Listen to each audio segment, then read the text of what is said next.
Chapter 311. Luo Nan spoke of frames, gears, and so on. His pretentiousness had truly risen. He paired it with a few professional terms, greatly increasing the effect of scaring people. Snake Tongue was silent for a time. She was probably re-evaluating Luo Nan's state. As for Shui Lei, he wasn't too clear on what was going on, but Luo Nan's appearance made him let out a long breath. His entire body relaxed. Nanster, you're amazing. Most of Shui Lei's thoughts were on Luo Nan when he was surrounded by the poisonous mist. The feeling of apprehension and fear was truly unpleasant. It was difficult for him to display his abilities to the fullest. Most of his worries were gone now, and the pressure on his mind was lifted. The energy of his entire body became much smoother. Luo Nan gave Shui Lei a thumbs up. He had no intention of telling him the truth. The feeling of losing control of half his body was unpleasant, but it was worth it if he could free up Shui Lei's immediate combat strength. However, Shui Lei was still afraid. He was worried that his opponent would use some sinister trick, so he whispered, "Nanster, I'll take you down now." "No, we'll attack." Luo Nan's voice was even deeper, but his will was unwavering. The veins on his forehead pulsed slightly. The heart lantern of the eye's orifice coupled with the pyramid to form the glimmering breeze. It brushed across the viewing platform and most of the skyscraper. It illuminated every corner, including the life sketches of every living being. The enormous amount of information was not easy to process. Luo Nan could only roughly differentiate based on the distance and the degree of danger. The information piled up, and one response plan after another took shape, alternating back and forth. Luo Nan didn't lack ideas. What he lacked was judgment built from abundant experience. At this time, the principles created by the experiences of his predecessors became the first basis for his judgment. Therefore, Professor Cragburst's principles of mentality were still the basis for Luo Nan's actions. His self-belief and plans were all built on the unshakable advantage of winning, which also created a will that was as hard as steel at this moment. We don't have the time to continue tangling with Snake Tongue. Right now, we need to get rid of Black Beetle. Without this starting point, Snake Tongue can only act in the mental domain. When that happens, victory will be ours. Shui Lei's gaze cut across Black Beetle. He felt that the distance was suitable. He could advance or retreat, but there would be some variables once the battle began. In this moment of hesitation, his opponent made the first move. The Black Beetle let out a low and hoarse syllable. It sounded like an incantation, but it also sounded like the hissing of insects. The poisonous mist curtains closed around them, and the light green color suddenly deepened as it hissed in the air. Combined with Zhang Yingying's information, it was clear that he had forcefully catalyzed the poisonous fog. Not only was it neurotoxin, but it had also turned into corrosive poisonous fog. Presumably, Snake Tongue felt that the nerve poison wasn't effective enough, so she switched to a corrosive one and tried again. Luo Nan wasn't surprised when he saw this scene. His previous words weren't concealed at all. It was tantamount to forcing Snake Tongue to make a move. He sped up his speech and told Shui Lei, "I remember you saying that you've just mastered the Hidden Thunder." Huh? Luo Nan didn't wait for Shui Lei to respond. He flipped through the pages of the notebook in his hand, and the last paper man appeared. What was different from its companions was that while it was in midair, its paper body ignited with flames, pouncing into the poison screen that was about to close. Special materials and special techniques formed a special flame. The quality was quite extraordinary, but this was an extremely crude response. The corrosive poisonous fog exploded and ignited upon contact with the fire. Large amounts of sparks sputtered out, and the toxicity violently evaporated. For a time, Shui Lei's eyes and nose were filled with the smell of fire. His scalp felt like it was going to explode, and he finally understood Luo Nan's intentions. He gritted his teeth and let out a deep roar. The energy around his body was restrained, and then it erupted explosively. The martial arts suit on his body rattled, and streams of air rolled chaotically, scattering the oncoming flames. This move could prevent fire, but it could not prevent poison. The poison was instantly activated, and it was several times more intense than before. Even Xue Lei felt his limbs go numb. Fortunately, his body was illuminated by the bright glyph. Soon, these negative feelings were completely suppressed and cleanly swept away. Xue Lei was most worried about Luo Nan. Right when he was about to turn around, someone pushed him on the back. "Make it quick." The push wasn't strong, but it was direct and efficient. It wiped away all distracting thoughts from Xue Lei's mind. Xue Lei growled. He relied on his powerful body to forcefully break through the area of sparks and smoke, charging upward. Luo Nan's body subconsciously wanted to slide down as he watched Xue Lei's figure pounce forward. His already chaotic vision became even more blurry. But soon, the format pyramid and the heart lantern of the eye's orifice coupled to form the glimmering breeze. It blew through his orifices and illuminated his body. Everywhere it passed, the feeling of numbness was greatly alleviated. Strands of heat evaporated, giving him a bit more strength. In the end, he was able to steadily lean against the protective glass. He didn't reveal any fear. Deep within the mental plane, there was a strange shadow hiding behind layers of defense. It was impossible to detect any flaws. Xue Lei's charge was a move that reversed the situation. Black Beetle had pressed forward to a certain distance, but Xue Lei suddenly pounced forward. His powerful explosive strength made him seem like a fierce tiger crossing a ravine. He screamed as he arrived, and the stellar energy around his body directly tore apart the remaining smoke and poison screen midway. Black Beetle's control over the poison mist was completely broken, but his footwork was still erratic. He made timely missteps, allowing Xue Lei to charge at him head-on. Xue Lei's gaze was fierce. His tall and sturdy body instantly made a half-turn like flowing water. His shoulder struck and his elbow struck, drawing out a torrential storm of close-quarters combat. His small range of shifting changes was actually not much inferior to Black Beetle's. Black Beetle's reaction was still inferior to his normal state. He dodged the shoulder strike, but he couldn't dodge the elbow strike. His body suddenly stiffened. Xue Lei seized the opportunity. A low roar burst forth from his throat. Full of energy, he punched out, followed by another. Black Beetle's shoulder, neck, and face suffered heavy blows. At first, there was no sound, but after 3 punches, there was suddenly the sound of thunder. The blows penetrated his skin and flesh, penetrating his brain. The latent energy exploded, and Black Beetle's ugly and deformed head swelled up and then exploded. Within the shattered skull, the beetle's body suddenly shriveled as if it was about to explode. In reality, it had used this to avoid most of the pressure from the punches. It forcefully shrunk downwards, following the broken blood vessels in Black Beetle's broken body. This scene was demonic and terrifying. However, Xue Lei, who had entered battle mode, turned a blind eye to it. He only followed the flow of energy and hammered down with another punch. The sound of thunder rang out once more. The shoulder, neck, and chest of Black Beetle's broken body were severely deformed and caved in. It was no longer humanoid. Any normal person in such a state would have died 100%. However, Xue Lei still didn't feel too good. His gaze locked onto Black Beetle's broken body, and he hammered down again. But at this time, Luo Nan's telepathic thoughts directly entered his mind. Retreat. Xue Lei didn't even think when he was stimulated. He withdrew his fist force and his figure flashed back. Black Beetle's severely caved-in chest suddenly swelled at nearly the same beat as Xue Lei. It looked like his entire body was about to explode, but before it could explode, it was forcefully restrained by an incorporeal force. In the end, only a bloody mist erupted from Black Beetle's neck, which had already turned into rotten flesh. The bloody light hissed in the air. A portion of it sprayed towards Xue Lei's head, but Xue Lei's fist force burst forth, forcibly shaking it away. Xue Lei's expression didn't relax after escaping from danger. He suddenly turned his head to look at Luo Nan, just in time to see the inexplicable flash of lightning in his best friend's blood-red eyes.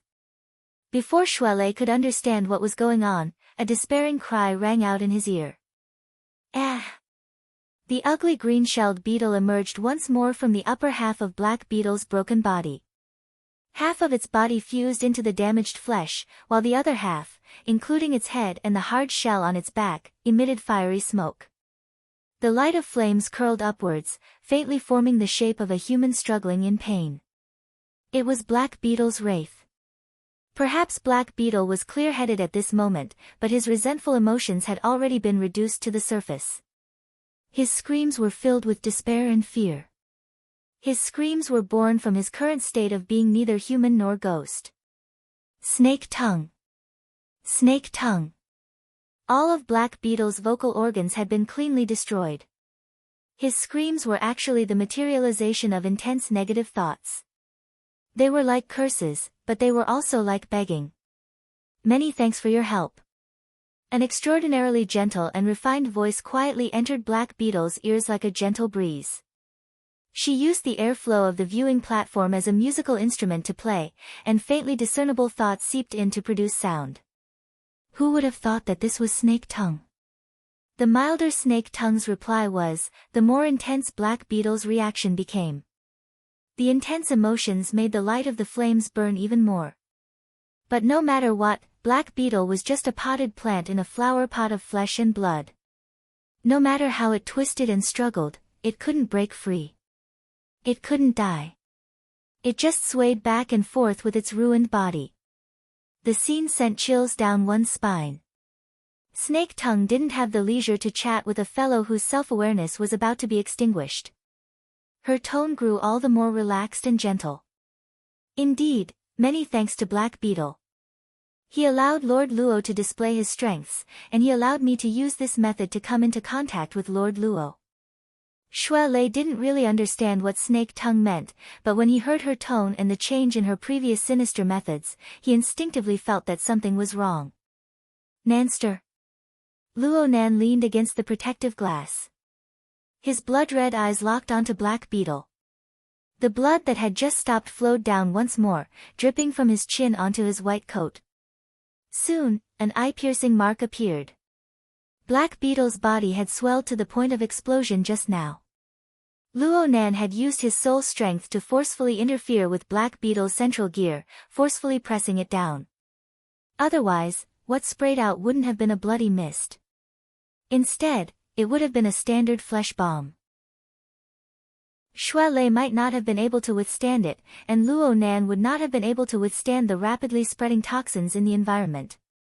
Luo Nan's interference technique was extremely ingenious. He had to have the ability to clearly see through the enemy's foundation. Only then could he do it. However, Snake Tongue was the manipulator of the other side. She had long since buried a trap here. Luo Nan's soul strength had just seeped in when she firmly locked it in place.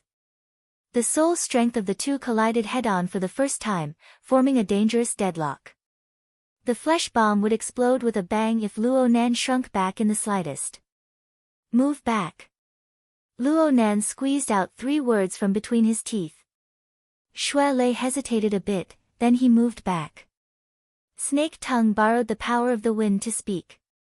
Her voice was like a shadow following a body. She seemed to be in the mood for discussion. From the effects of the soul animating the paper man, the intensity of Lord Luo's interference power far exceeds the scope of what the intelligence indicated. Aside from the dereliction of duty of the intelligence personnel, this is the result of the coupling of the 2 gears. It must be a method that he just comprehended. Luo Nan calculated Shui Lei's safe distance as he responded coldly, correct. No bonus points. However, Lord Luo should know very well that the root of your problem doesn't lie in your interference power. Instead, it lies in the serious imbalance between your body and soul. In other words, the problem of the disparity in the size of the gears. The more stunning your performance is, the more severe the consequences will be. So you used Black Beetle to create this trap for me? Luo Nan knew that creating a deadlock situation was absolutely not Snake Tongue's ultimate goal. Even though they were in a deadlock, Snake Tongue still used her superb soul strength to operate her techniques. She pressed down bit by bit, forcing Luo Nan to increase his input accordingly. They intertwined with each other until they transformed into a powerful incorporeal vortex. It was like a melee fight on the mental plane. This was none other than Snake Tongue's meticulous design. She used this method to make Luo Nan sink into the mud of a tug-of-war. Her ultimate goal was to avoid the powerful and fierce long-range attack. Though Snake Tongue had exposed the true location of her soul, she had dispelled the explosive power of Luo Nan's soul strength behind layers upon layers of defensive fortifications. It could be said that she had nothing to fear. Luo Nan sighed, "Fine. I want to say that you distorted the central gears to forcefully realize the mutual effects of the 4 gears on Black Beetle's body. This is absolutely not coupling. Yes. This kind of structural relationship is crude and low-level. It lacks beauty." Snake Tongue's voice was gentle. She sounded more like a teacher reciting beautiful poems. Things don't go as one wishes in the world. In the end, we still need to use the most realistic method to solve problems. Therefore, I used a low-level structure to draw in Lord Luo's interference to restrict your soul strength. Next, I will use this una-aesthetic form of wrestling to touch the limits of your body bit by bit until it completely collapses. Perhaps it will be hard to retain your light of wisdom like this, but I can still add a top-notch collection to my collection. Collect your ancestor. Shui Lei angrily spat back. His eyes stared fixedly at the remains of Black Beetle's wraith. Even though he didn't understand the details, he knew that the most crucial point was there. It didn't matter if it was a hook or a trap. It was nothing once it was smashed. Though Shui Lei's figure was still moving back, it was smaller. He could counterattack at any time, and his speed would absolutely give his opponent a pleasant surprise. But Luo Nan called out to him once more, "Leister, calm down. It's rare to have someone to chat with." Luo Nan's body couldn't hold on any longer as he spoke. He slowly slid down and sat on the ground. Shui Lei turned to look, and his face flushed red when he saw this. His teeth were about to shatter from gritting them. But even so, Luo Nan still made a pacifying gesture towards him, wanting him to come back. Just as Shui Lei was gritting his teeth and struggling, Luo Nan raised his face slightly. He faced the location of Snake Tongue's soul true body and spoke softly as if he were chatting, "Miss Snake Tongue, I must correct one of your views. Coupling relationships are divided into coarse and fine, low and high, but most of them are divided into existence and non-existence. If there is, then there is. If there isn't, then there isn't. You can't use coarse and low level as an excuse. Do you agree?" Snake Tongue didn't feel any emotion of admiration when she saw that Luo Nan was able to maintain his composure in the face of a hopeless situation. She just went over her design from beginning to end once more and reconfirmed the strength of the fortifications. Only after everything was confirmed did she laugh softly. Lord Luo's way of speaking has a sort of arrogance to it. "Can I understand that you are the only person who can explain your mother's research field?" Luo Nan really did think it over carefully for a moment before shaking his head and saying, "Not necessarily." Then, Lord Luo is deliberately creating a topic to stall for time and wait for reinforcements? Luo Nan was stunned for a moment, then he immediately said, "Can't we just discuss the matter as it is?" Coupling wasn't a basket that anyone could fit into. An overly broad definition would only diminish its value. Just like the flesh bomb you created, you're only creating conflict and chaos, but you're stingy in building a new order. If you insist on your view, then I also insist that you really don't understand coupling. Over at Heavenly Ocean Lake, Puppeteer had already reached his limit before Snake Tongue could respond. He's just stalling for time. A military shuttle is rushing over. Look at the lights. At the end of the pitch-black curtain of night, nothing could actually be seen. However, it was already the peak hour of work. The lights of the vehicles were a bit chaotic. With the relevant experience, it was very easy to determine that these vehicles had received the message to make space for a military police ship that had temporarily cut in line to land. Snake Tongue was calm and collected. It doesn't matter. In the current situation, unless the 3 heavyweights of Xia City rush over, no one will be able to help him out. Puppeteer nearly cursed out loud. You're a soul body. You can come and go as you please. I need time to retreat. He forcefully suppressed his emotions back into his stomach. He also understood that he couldn't keep playing with someone like Snake Tongue, so he decided to retreat first. Puppeteer shot a glance at the fuse that was already on the verge of death. This person was already useless. Forget it. I've done my part. I'll help you one more time. You guys play slowly. I won't keep you company. Yeah, before that, I need to leave behind a few beautiful memories.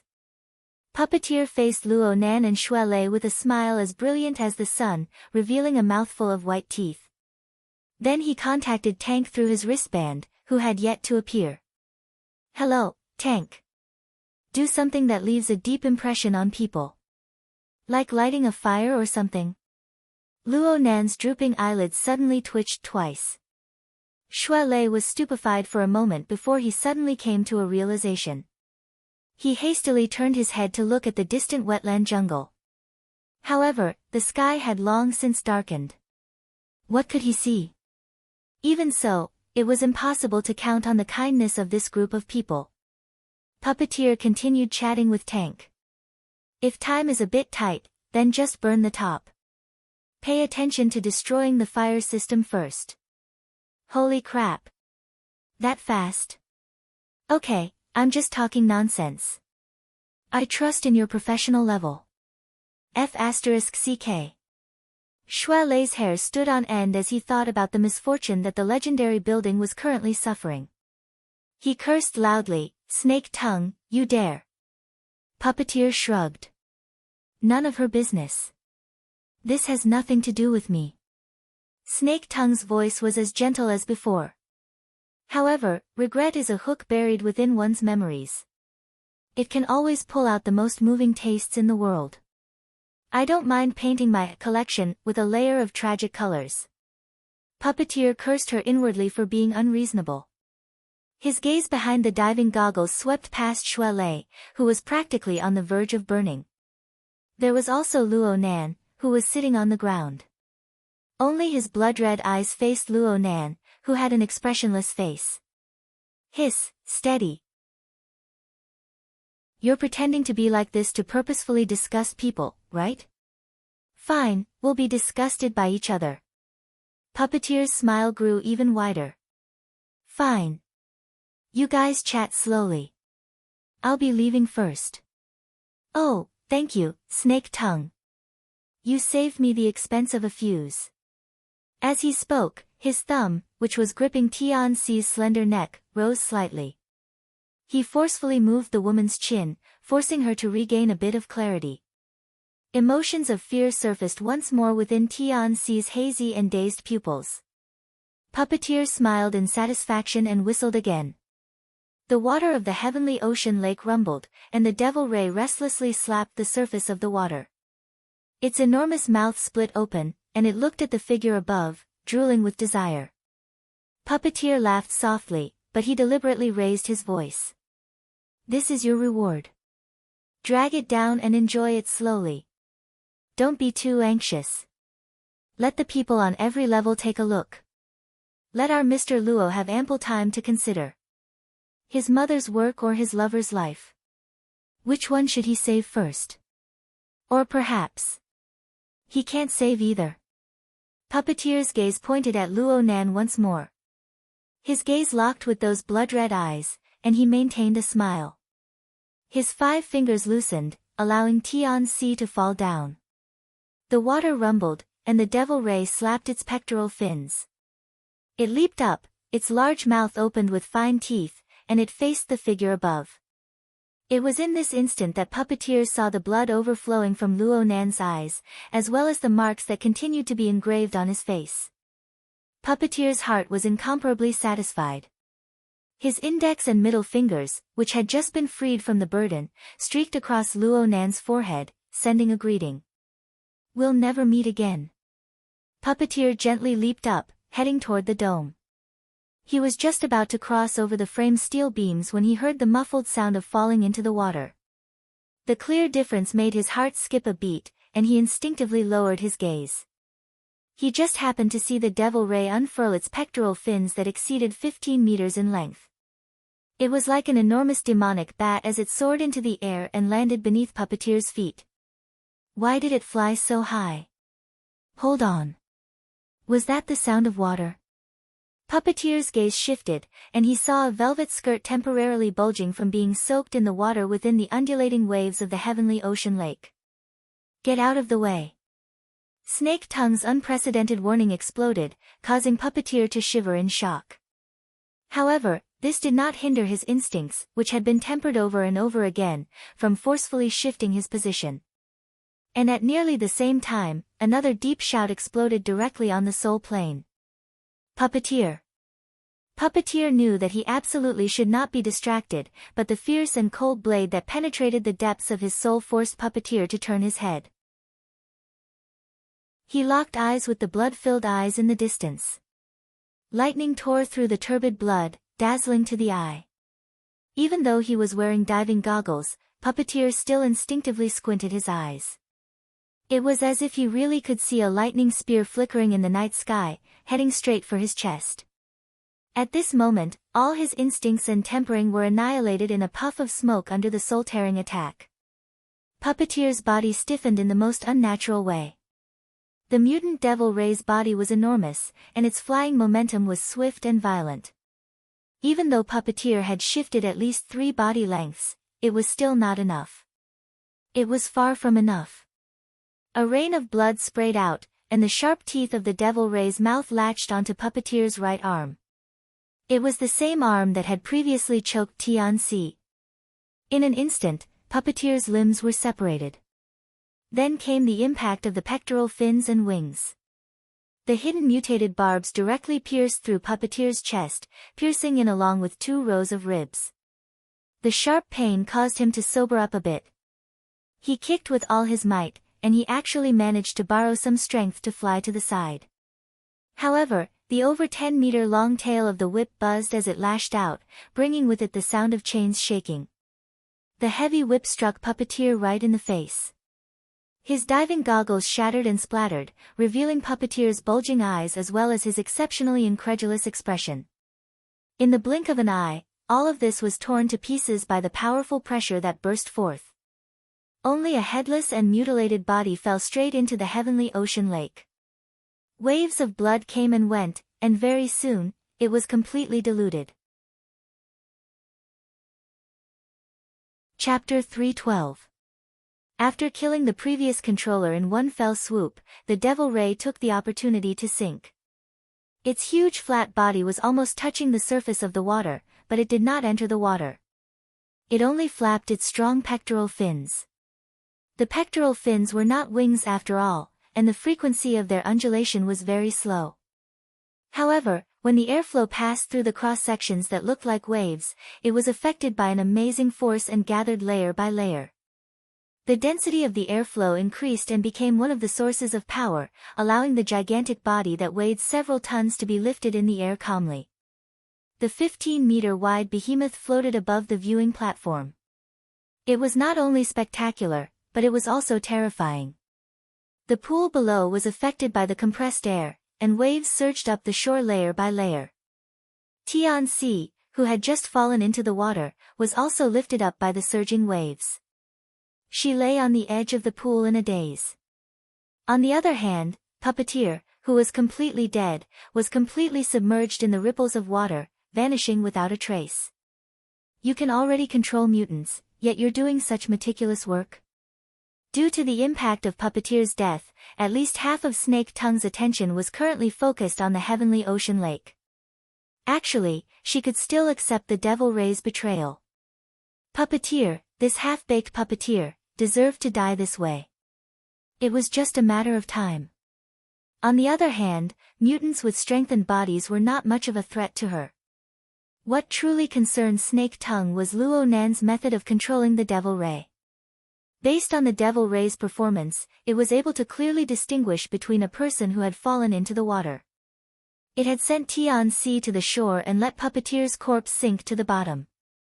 The rarest thing was to follow one's natural instincts and make use of the impact of the waves.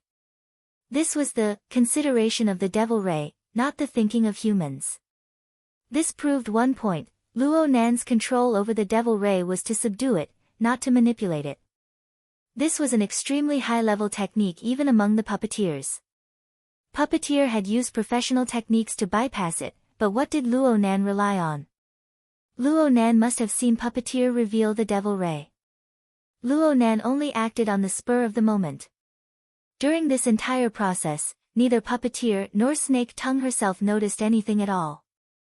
Even when the Devil Ray betrayed them, Snake Tongue still couldn't confirm what was going on. This method was not mentioned in the intelligence. Of course, Luo Nan intimidated Puppeteer with his long-range bombardment, causing Puppeteer to lose his life. The impact on Snake Tongue was even more direct. It was clear that Luo Nan wasn't restricted by her at all.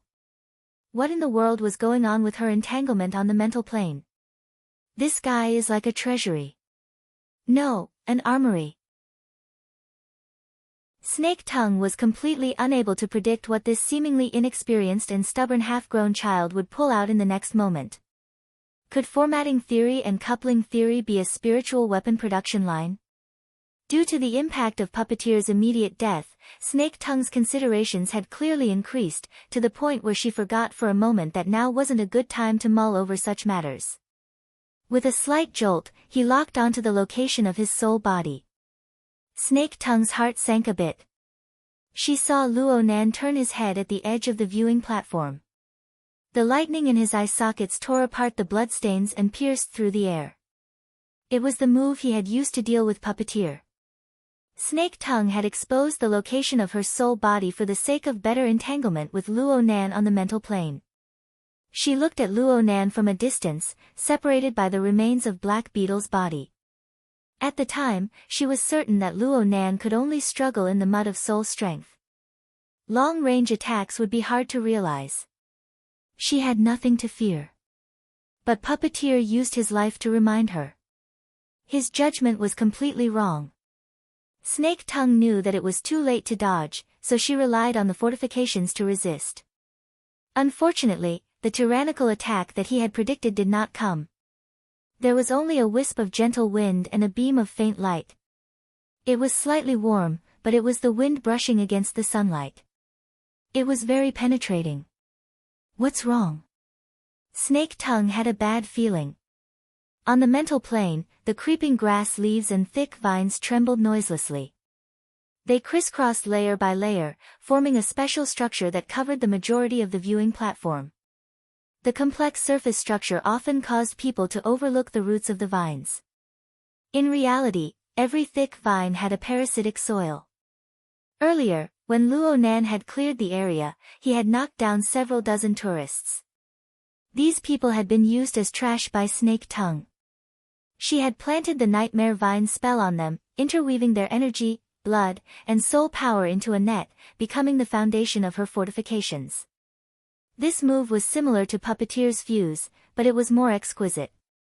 Not only could it divert the mental attack, it could also forcefully stimulate everyone's potential, causing the Nightmare Vine to grow wildly. It became a resource for Snake Tongue to control. It was suitable for both offense and defense. But right now, Luo Nan's mental attack did not come. There was just a gentle breeze blowing and a glimmer of light shining through the gaps in the structure of the Nightmare Vine spell. It was all-pervasive, making Snake Tongue feel that water had already seeped through the layers of fortifications she had constructed. An ominous cloud covered Snake Tongue's mind for the first time. Luo Nan's choice made Snake Tongue even more fearful than his methods.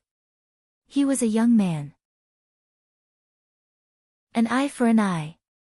After killing a powerful enemy with a backhand, he had come with the momentum of a great victory.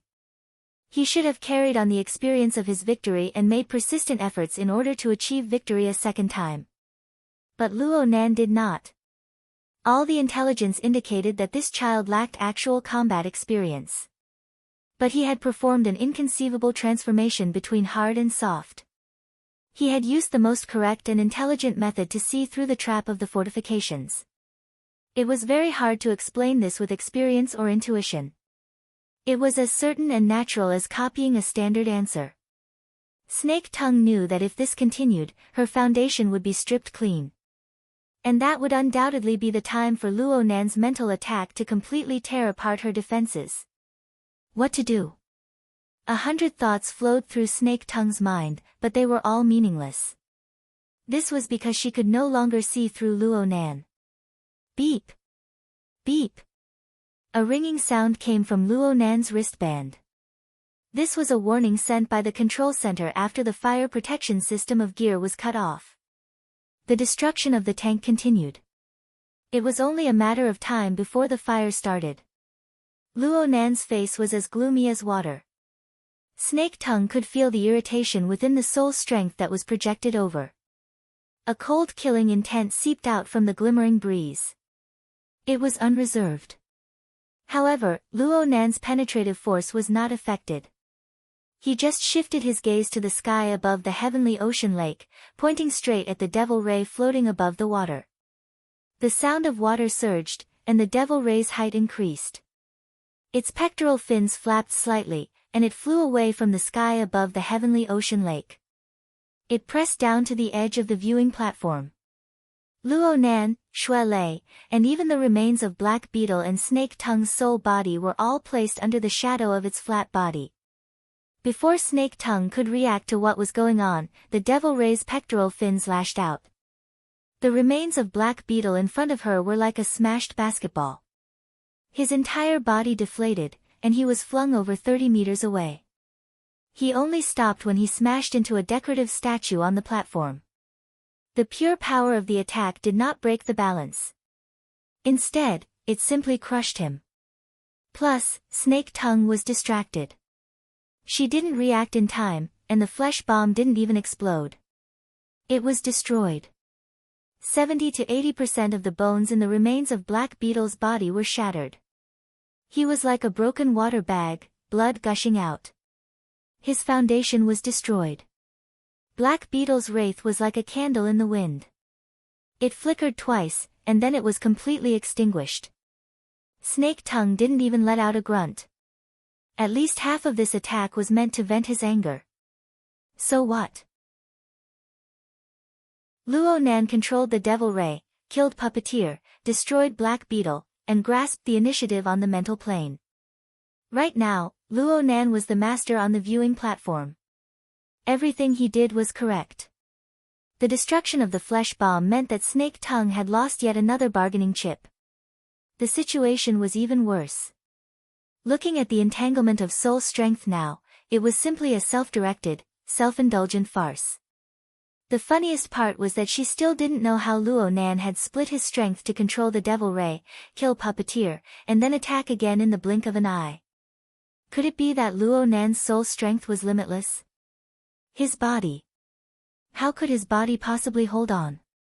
On the other side, the body of the Devil Ray was far too large. It was hard to control its balance in the air. It had just slapped away the flesh bomb when the tip of its fin accidentally struck the protective glass at the edge of the viewing platform, directly breaking open a huge gap.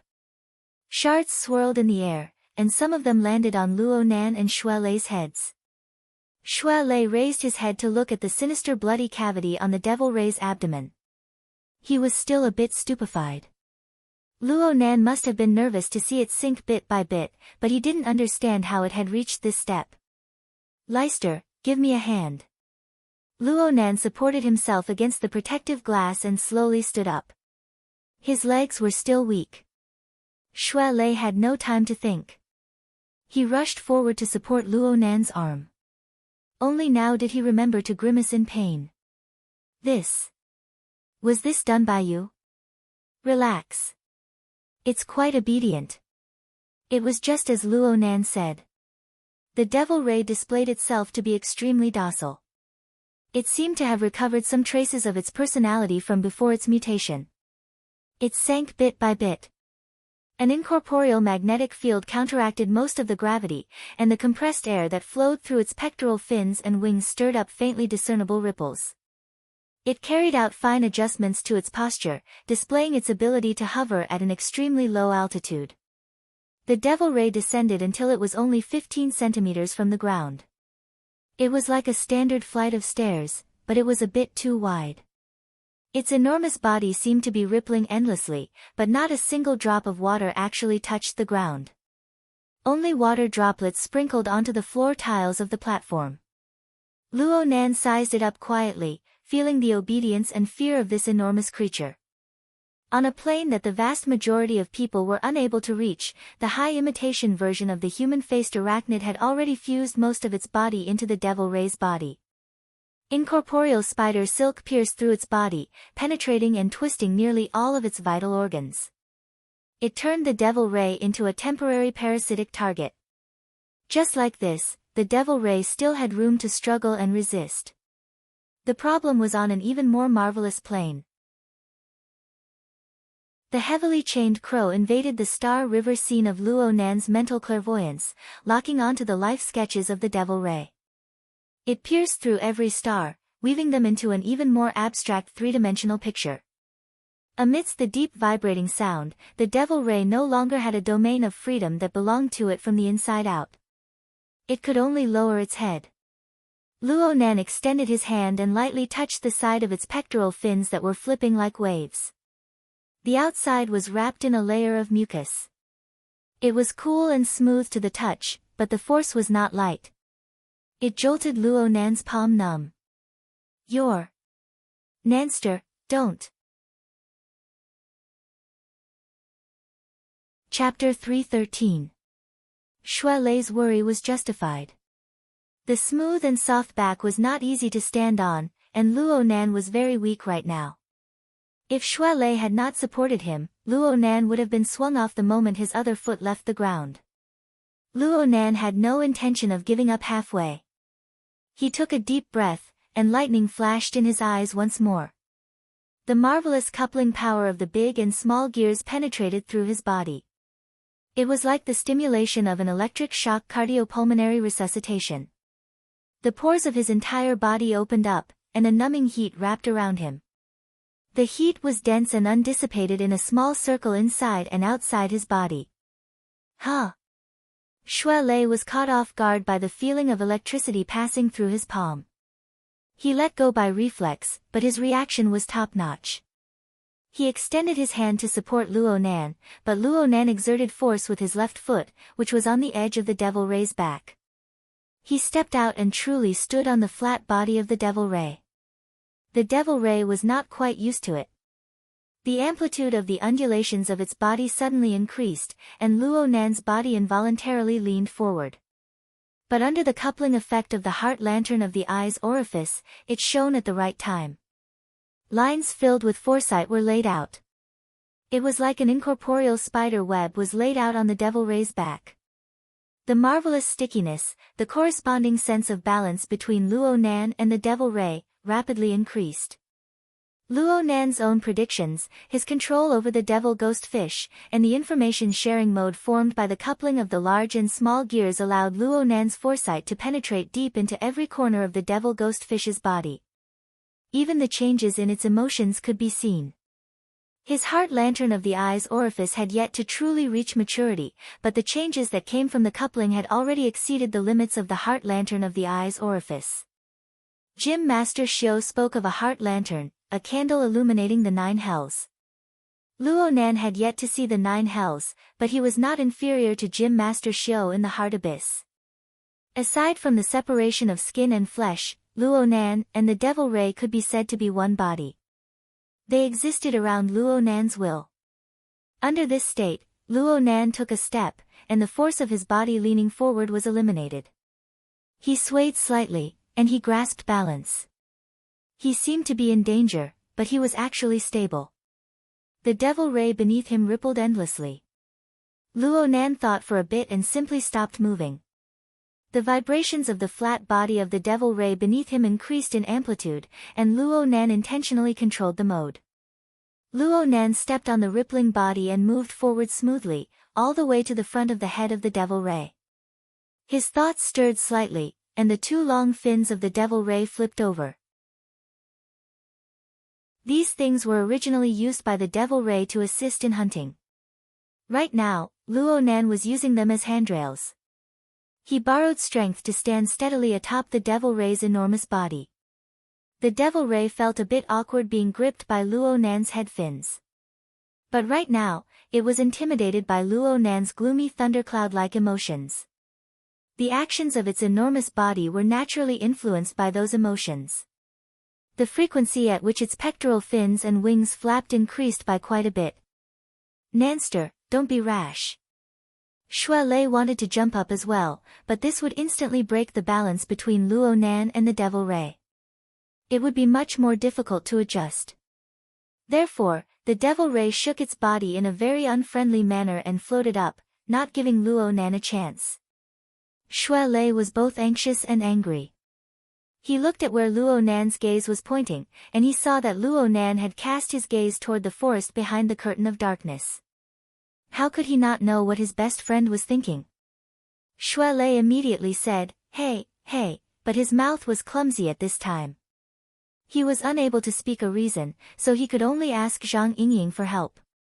Hurry up and persuade Nanster. He wants to ride the fish and fly over. Huh? The series of unforeseen events happened far too quickly, and most of the key segments occurred on the mental plane. Zhang Yingying wasn't too clear about the changes in the situation on the viewing platform. She just felt that there was something wrong with her ears, or that Shui Lei's mouth was cramping. Luo Nan actually took the initiative to contact her just as she was confused. Give me information on Tank. Tank? I say, you. Immediately. Luo Nan's voice wasn't loud, but it was so heavy that it made one's heart flutter.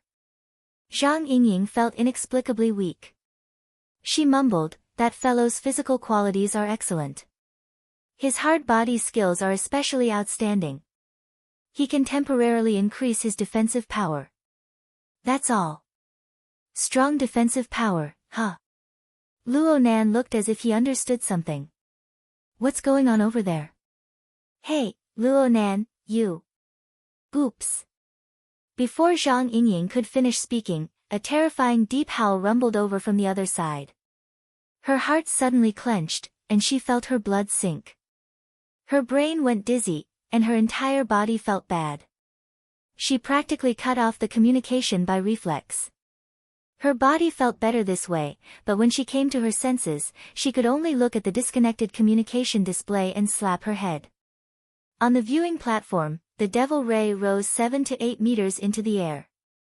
It suddenly opened its enormous mouth, and at the same time, its lower abdomen had 2 rows and 4 rows. A total of 8 cracks opened up. This was where the gills of a normal devil ray should be. However, after the mutation, there were already some mutations. Right now, traces of the flesh and blood of the fish in the crystal pillar still remained on the gills. The vicious aura of a mutant was displayed to the fullest. A low-frequency howl rang out from the gap between its enormous mouth and its gills.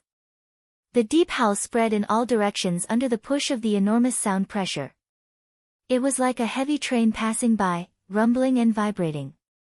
It caused every frame structure and protective glass on the viewing platform to tremble violently. It was like an earthquake had just happened. However, this deep howl only lasted for less than 5 seconds before the platform suddenly went silent. It did not stop, but the frequency of the sound waves had already sunk below the boundary of 20 Hz, entering the domain of infrasonic waves. The sound waves conducted in the air did not directly affect Snake Tongue, but they still left her stunned. Infrasonic waves had powerful penetrative power, and they transmitted information accurately. Many life forms in the ocean used them to sense danger and determine direction. However, it was relatively rare to see a mutant that could actively emit powerful infrasonic waves.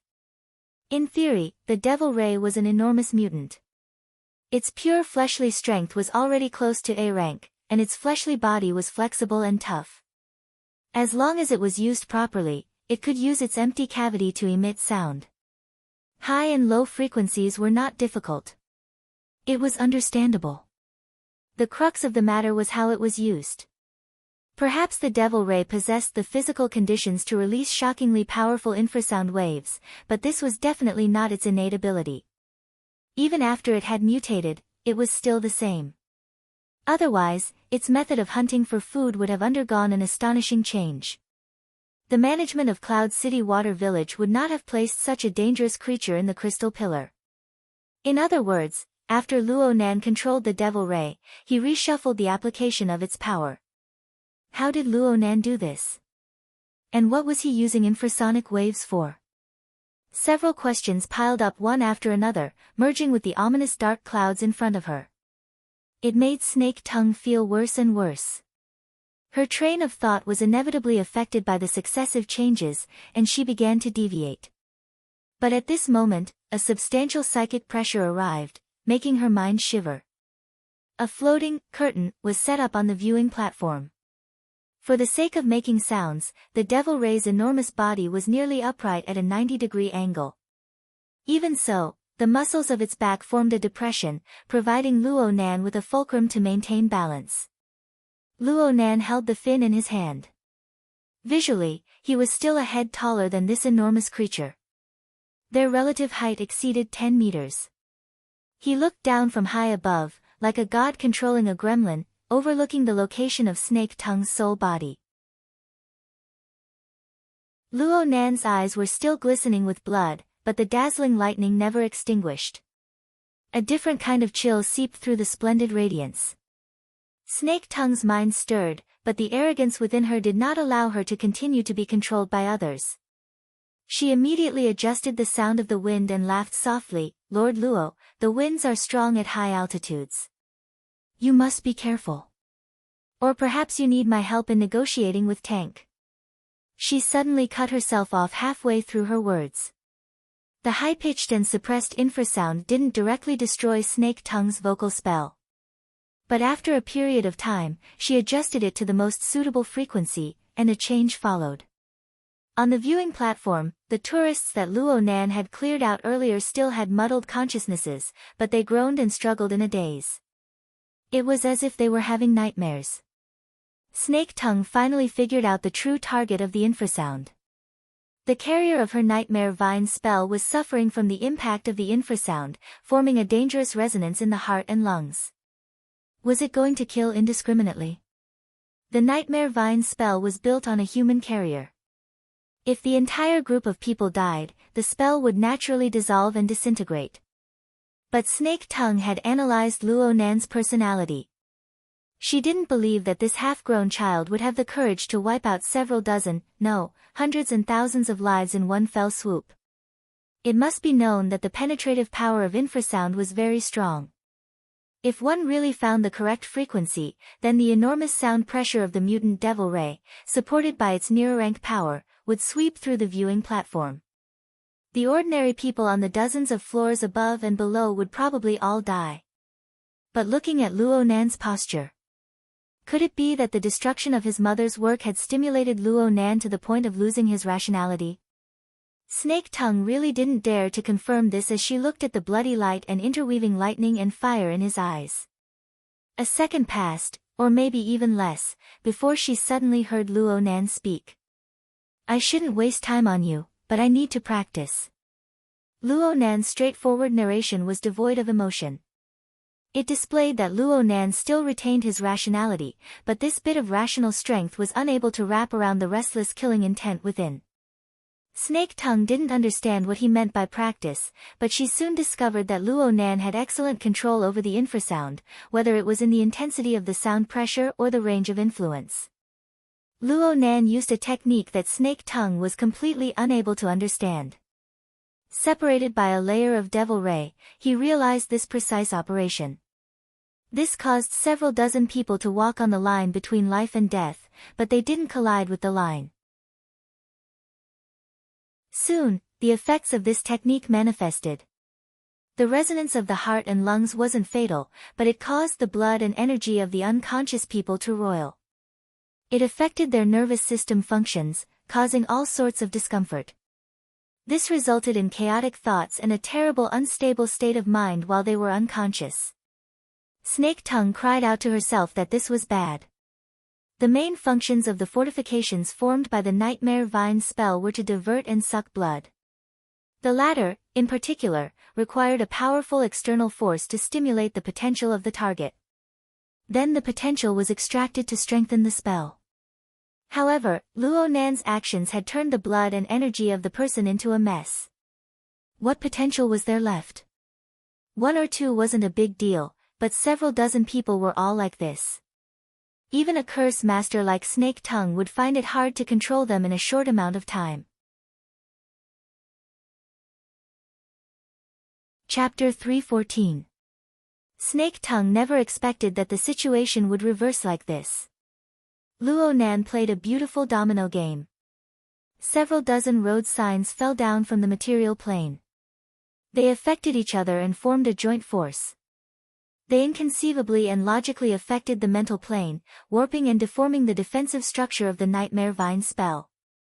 The mental attack she was most vigilant against had yet to make its official appearance, but the fortifications she had built with so much effort nearly fell apart. Right now, Snake Tongue was at the center of the fortifications. Her mind was shaken, and she felt impatient. This was mostly caused by the backlash of the Nightmare Vine spell. At first, she believed that Luo Nan was going to shatter the foundation of her spell and dig open the fortifications. But after blocking 2 rounds of backlash, she felt that something was wrong.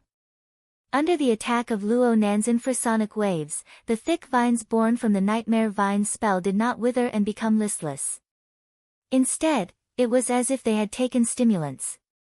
They were restless without end. Snake Tongue was aware of her own situation. Her method of erecting fortifications was a bit of a trick. The collapse of the fortifications was fine, but the resulting backlash was truly troublesome. Luo Nan's methods and train of thought caused her heart to be on guard. I can't stay here any longer. An intense thought of retreating arose in Snake Tongue's mind for the first time. But just as this thought was born, a powerful restraining force suddenly rose. The Nightmare Vine spell's blood-devouring intent finally found a nearby target. Snake Tongue cried out to herself that this was bad. She immediately chanted an incantation, disregarding the consequences. She wanted to disperse the out-of-control Nightmare Vine spell. But at this time, the uncomfortable feeling of being seen through became clear once more. Her clairvoyance instinctively allowed her to see Luo Nan's interweaving blood and fire. His eyes were piercingly cold. The mental attack came. It was different from the heavy hammer-like bombardment described in the intelligence report. It was a sharp blade that silently pierced through the chaotic defensive system. The attack pierced through all the defenses and pierced straight at Snake Tongue's weakest soul body. This attack didn't heavily injure Snake Tongue, but it interrupted the spell she had just prepared. It also severed the last bit of possibility for her to control the Nightmare Vine spell. But from Snake Tongue's perspective, the most fatal part was the Nightmare Vine spell's defensive system. It transformed into an invisible cage on the mental plane, trapping her within. She wouldn't be able to struggle free in a short amount of time. Snake Tongue used all her strength and tried all sorts of methods. This included her most dreaded method of interfering and transforming between the mental and material planes. However, none of them worked.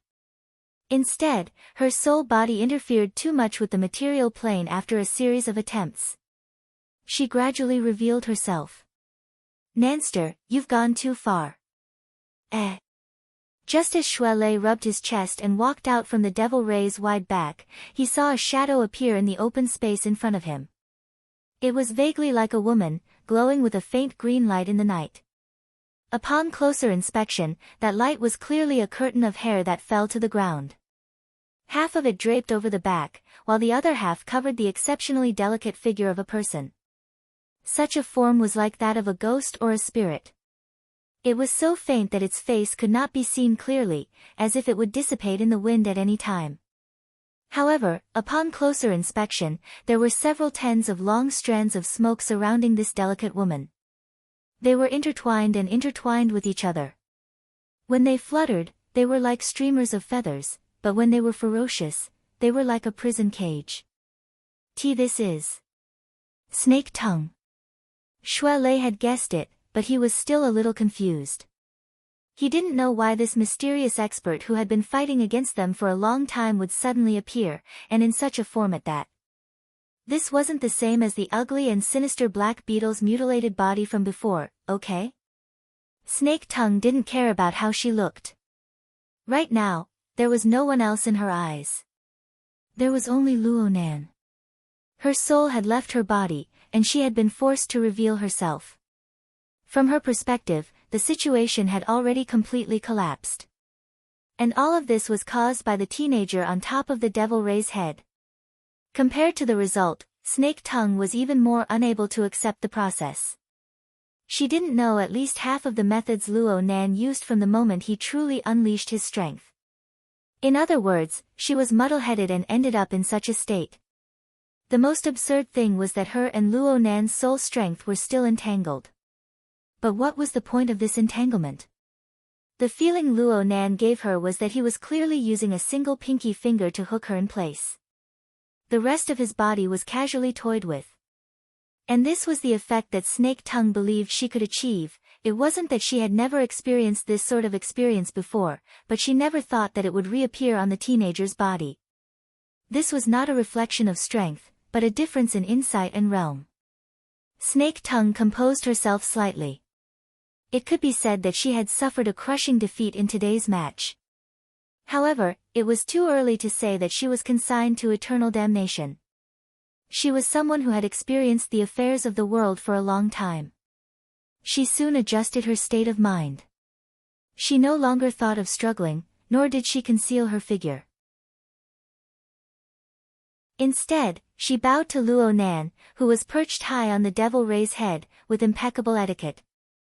She used the calmest tone she could to admit, "Lord Luo, your skills are marvelous. I've lost." Luo Nan didn't give her anything aside from his ice-cold gaze. Snake Tongue stood up straight after she bowed. She raised her head slightly and locked eyes with Luo Nan's ice-cold gaze. She adopted a posture that was meaningless to her soul body, but it was more in line with etiquette and the situation. "Since I admit defeat, I won't cause any more trouble for Lord Luo. However, I hope that I can obtain a suitable treatment." Luo Nan maintained his silence, but the Nightmare Vine spell grew even more restless on the mental plane. It was the most direct response. Even on the material plane visible to the naked eye, the dark smoke surrounding Snake Tongue's soul body increased by 30%. The intertwining grew more and more obvious. Snake Tongue's mind went a bit cold, but she still tried to use communication to resolve the problem. She tossed out a bargaining chip. "Lord Luo, I can order Tank to stop right now. I'm going to kill him." Luo Nan's simple words nearly caused Snake Tongue to swallow back her words.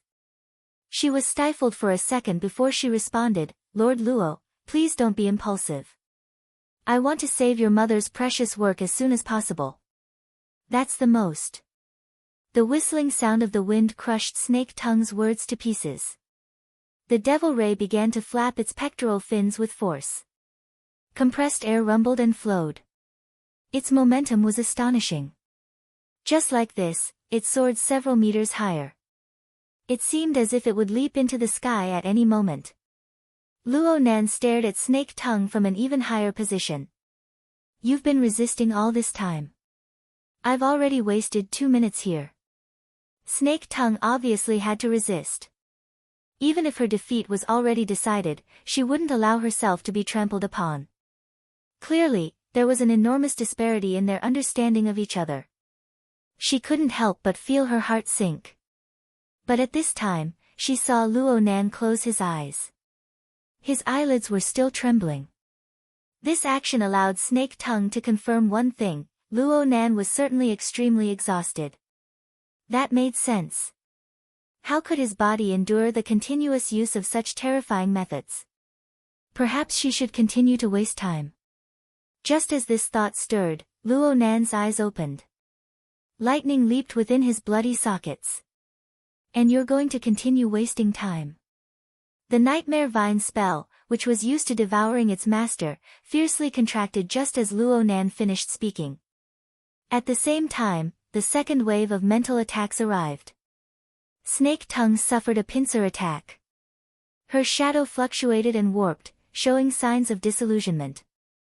She did her best to resist, but at the same time, she also used her glib tongue to persuade Luo Nan. Lord Luo, it's true that I will suffer heavy injuries if you insist on going your own way. But it's just as you said. You won't have a future to speak of under the direct wear and tear of the big and small gears. Formatting theory. Coupling. Where will you go to verify these wonderful theories? Luo Nan heard all of this clearly. He subconsciously released a hand from the devil ray's fins and gently touched his cheek. It was a bit numb. He exerted a bit of force, and there was a terrible tearing sensation. But so what? If my mother compromised for the sake of her life, then I wouldn't exist in this world. If I compromised for the sake of my mother's work, you shameless bastards, then even if I saved gear, I would still be bound to leave a stain. And you guys could come at any time.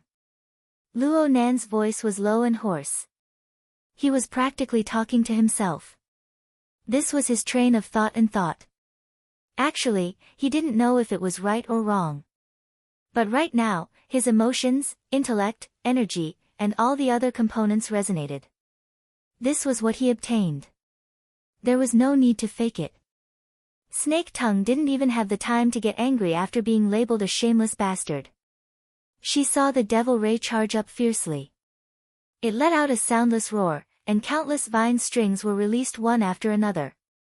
There were no substantial sound waves, but the corresponding rupture and tremble on the mental plane was like a sword cutting through 100 bowstrings and a dragon binding net. The rhythm of collapse, collapse, collapse, and collapse exploded in the depths of her mind. Her ghostly body was actually involuntarily lifted into the air. Gales surged, and the world spun. The nightmare vine spell transformed into a knot, wrapping around her as she drifted in the night wind. She was like a bird or beast that had been tied up after a hunt. Snake Tongue's mind was deep from the continuous humiliation, but her heart was also burning with poisonous flames. She shouted out Luo Nan's name for the first time, "Luo Nan, don't you regret this?" What responded to her was the sonic boom of the devil ray's wings striking the wind. In an instant, the devil ray had already flown out from the viewing platform. It entered 1,000 meters high in the sky without anything to rely on. Luo Nan occupied a position high above the devil ray's head and looked down. The heart lantern illuminated the entire region. It was hard for the darkness, the forest, and the buildings to block it. There was nothing else in Luo Nan's eyes. He only saw a small and exquisite gear embedded in the depths of the boundless forest. It was clearly shining. This was the first time Luo Nan used the coupled heart lantern to perform clairvoyance for an extended period of time. The marvelous feeling was like a gushing spring that had just erupted from the ground. Was it his heart lantern that illuminated gear, or was it gear's spiritual light that entered his heart? It was certainly the latter. It was the purest light within the darkness, and it was a pupil that circulated with the ripples of life. It billowed, flickered, and revolved there. It drew upon the long river of time, revealing the ancient imprints to the present. It transformed into a silent intent that silently gazed at him. Mom? This completely unreasonable thought plucked at his heartstrings. Luo Nan was a bit dazed, but he soon strove to open his eyes wide. He wanted to engrave this pupil into the bottom of his heart. However, this scene of waves of light reflecting each other only lasted for an instant. Turbid colors flipped over from within the pure luster. Thick smoke and flames smeared wantonly, willfully trampling on everything. It was as if Luo Nan's chest had been fiercely pounded by a fist. The flames burned straight into his eye sockets, bringing along poisonous smoke. They poured into his heart and lungs, instantly transforming into a field of fire. There's a fire. The flames roiled within his internal organs. The most laughable bit of wishful thinking in his heart transformed into the poisonous smoke. Luo Nan subconsciously tightened his grip on the thick skull fin in his hand. Pain and fury that burned his heart and lungs rumbled to the top, breaking his throat and causing him to howl. Chapter 315. It was already night. The dark curtain of night and the flashy lights interweaved, mixing silence and restlessness together to reveal the primary colors of the city. This was originally a flourishing city that could swallow everything, but after a short 30 seconds, in a corner of the night, in a wetland jungle that had been temporarily forgotten by the majority of people, soundless thunder rumbled like the carriage of a demon god. On the small swamp lake adjacent to Gear, fish leapt up due to the flickering flames. They rushed out of the water, but in the blink of an eye, their bodies trembled and they smashed back into the water. On the shore of the lake, a sandpiper that was treading on the shallow water in search of food suddenly stood up. It staggered 2 steps forward, flapped its wings, and flew up. In less than a few seconds, hundreds of thousands, tens of thousands of panicked birds flew up from the forest with a clamor. Below them, foxes, badgers, mice, rabbits, and even the occasional wolf, deer, and other walking beasts began to frantically and chaotically flee. The vast majority of them were driven by the sudden collapse of the atmosphere of the jungle.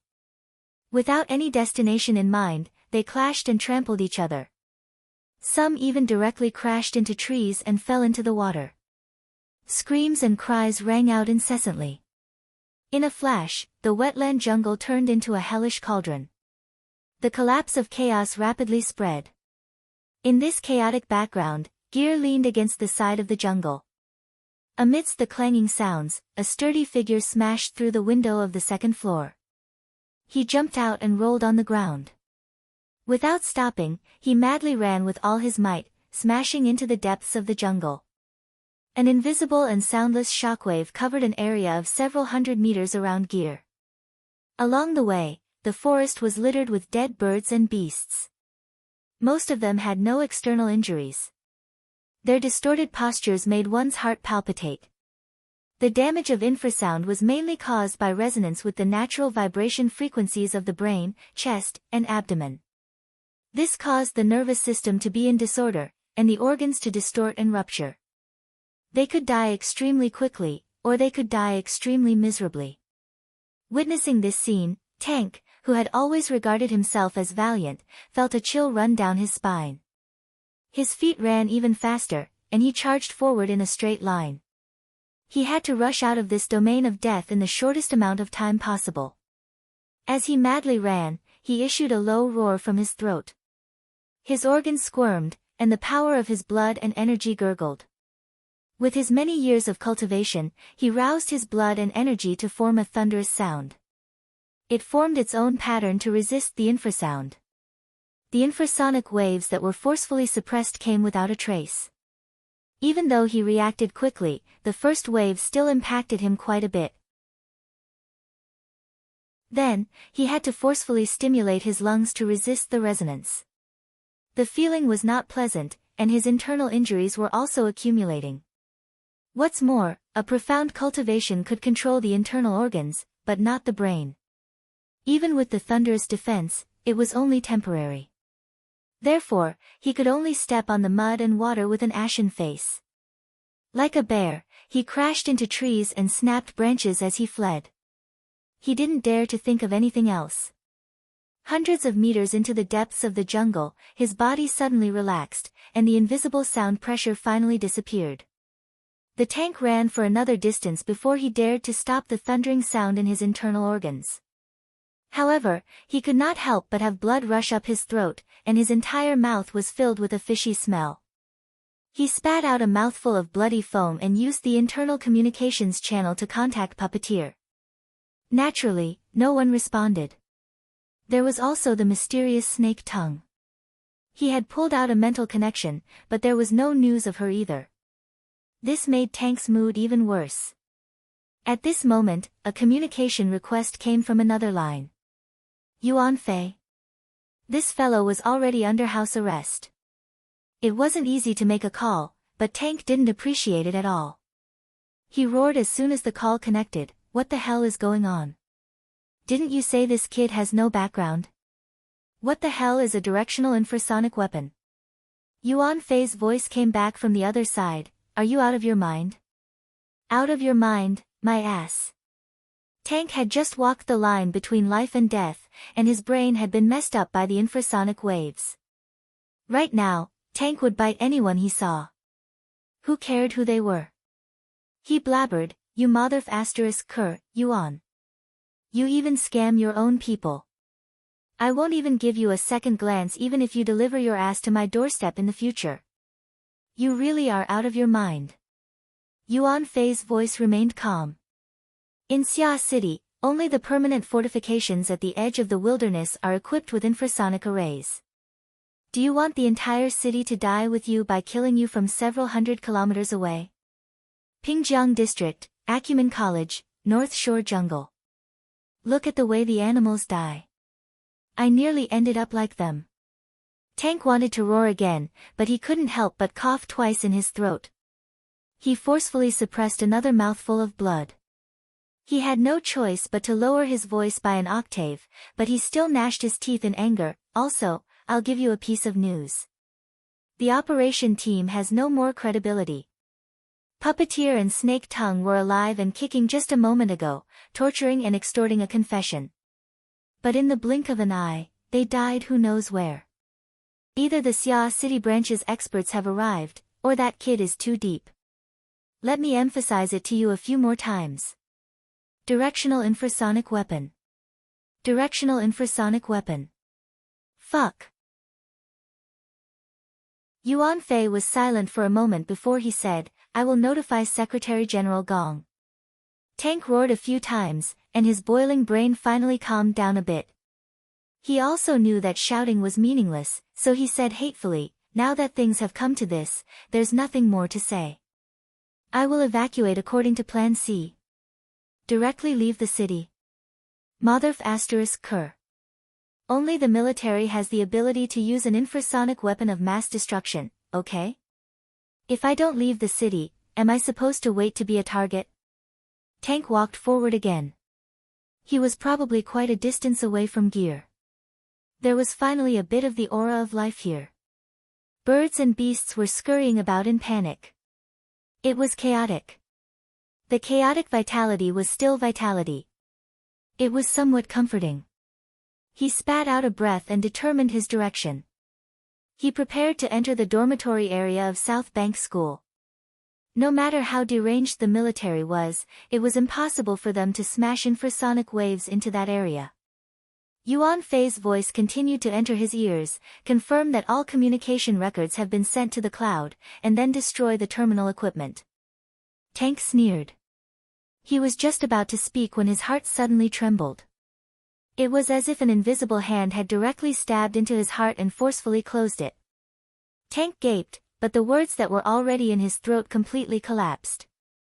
What replaced them was a surging blood and chi that rushed upwards with a crash. It made his brain go blank, and his ears were ringing and screaming. The infrasonic wave came again. Tank felt as if his heart was being crushed to pieces, but his surroundings were clearly quite normal. The noise of birds and beasts still entered his ears from time to time amidst the ringing in his ears. He swept his eyes over them, and they were all alive and kicking. A dense, ominous feeling bubbled up, and Tank suddenly raised his head. A pitch-black shadow covered the jungle. It was an enormous shadow that he could see with his eyes. Bird, fish? Devil ray. The situation in front of him finally fused with the intermittent information from the communication channel, but what was the meaning of this? Under the pressure of the enormous shadow in the sky, the nearby birds and beasts were scared witless and desperately flew away. In fact, this was not bad. At least there was no killing intent from the infrasonic wave. However, Tank would rather return to the previous situation, where people, birds, fish, and beasts would all be equally distributed. It was not that there was no infrasonic wave now, but that it had truly completed directional restraint, and the terrifying sound pressure energy was completely directed at him. The low-frequency shock wave penetrated the branches and leaves of the forest, and also penetrated his internal organs and skull. From within, a malevolent Grim Reaper's hook appeared, probing the natural frequencies of several of his body cavities, seeking a connection. Tank's reaction was actually very fast. The moment his heart was attacked, he once again stirred up the sound of thunder. However, the problem was that no matter how he forcibly changed the resonance frequency of his internal organs, he used the sound of thunder to form its own pattern. The infrasonic wave that penetrated his skull and internal organs would correspondingly change and firmly lock onto its frequency. After such a series of changes, Tank could not bear it anymore. In particular, the area of his skull where his martial arts could not go up was continuously ravaged by a storm. After a few repetitions, the powerful impact shattered the wall of his willpower, releasing a huge amount of negative emotions. Tank was really about to collapse. Under the effect of the infrasonic wave, his body, which was a complete and harmonious whole, was torn into several conflicting pieces. His chi was in disorder, and his chi and blood were in reverse. Despite having the strength of steel, they collided and rubbed against each other, pulling each other back. This was not a powerful attack of punches, but a strangulation that wanted to tear him to pieces from the inside out. Tank. Through the communication device, Yuan Fei could not feel the pressure of the infrasonic wave that Tank was enduring, but he could hear Tank's screams clearly. Then there was the noisy sound of branches and leaves snapping, the sound of struggling and rolling, the hoarse cursing, and the sound of begging for mercy. Yuan Fei did not try to make contact again. He only calmly listened as the chaotic sounds became even more chaotic, and then abruptly stopped. He suddenly stood up and walked out of the bathroom, ignoring the indifferent watcher, and hurriedly walked in the direction he had come from. The 12th floor of Shangding Great Xia was the same as most of the areas below the 18th floor. The lighting was terrible, and they completely relied on artificial light sources for illumination. And because this floor was not a living area, not even the simulated sky light was turned on. The corridor was suffused with a pale light, and there was not the slightest hint of human presence. In the middle of the corridor, he saw the Deputy Secretary General of the headquarters, who was also the leader of this investigation team, Gong Qi. Gong Qi was a veteran of the Ability User Association. He was about to turn 100 years old, but he took good care of himself. His face was thin, and he looked like he was in his 70s, around the retirement line of a normal person. He was habitually dressed in a formal suit. His posture was upright, and he also had a good posture. At this moment, Gong Qi was standing outside a huge glass wall, coldly staring at the situation behind it. Even though he knew that Yuan Fei was walking over, he did not even spare him a glance. His face was serious and serious. But beside him, there was another centenarian. Although he was half a head shorter, he was sitting in a wheelchair, and he was all smiles. Separated by Gong Qi, he even tilted his head and smiled at Yuan Fei, looking very amiable. Yuan Fei's heart twitched when he saw the smile. His hurried footsteps unconsciously slowed down. The person in the wheelchair was Old Yu, the most veteran ability user in Xia City. He was 3 years older than Gong Qi, but he looked to be 30 years older. His hair had already fallen off, and even his eyebrows were sparse. There were only 2 or 3 long eyebrows on one side, and they hung down to the side of his cheeks. He looked a bit comical. Yuan Fei felt that the last few steps were truly difficult to endure. He walked close with great difficulty, and just as he was mulling over how to report this matter to Gong Qi, he suddenly sensed something. He saw the 5 fingers of the leader's left hand behind his back slowly rubbing together. There was a hissing sound.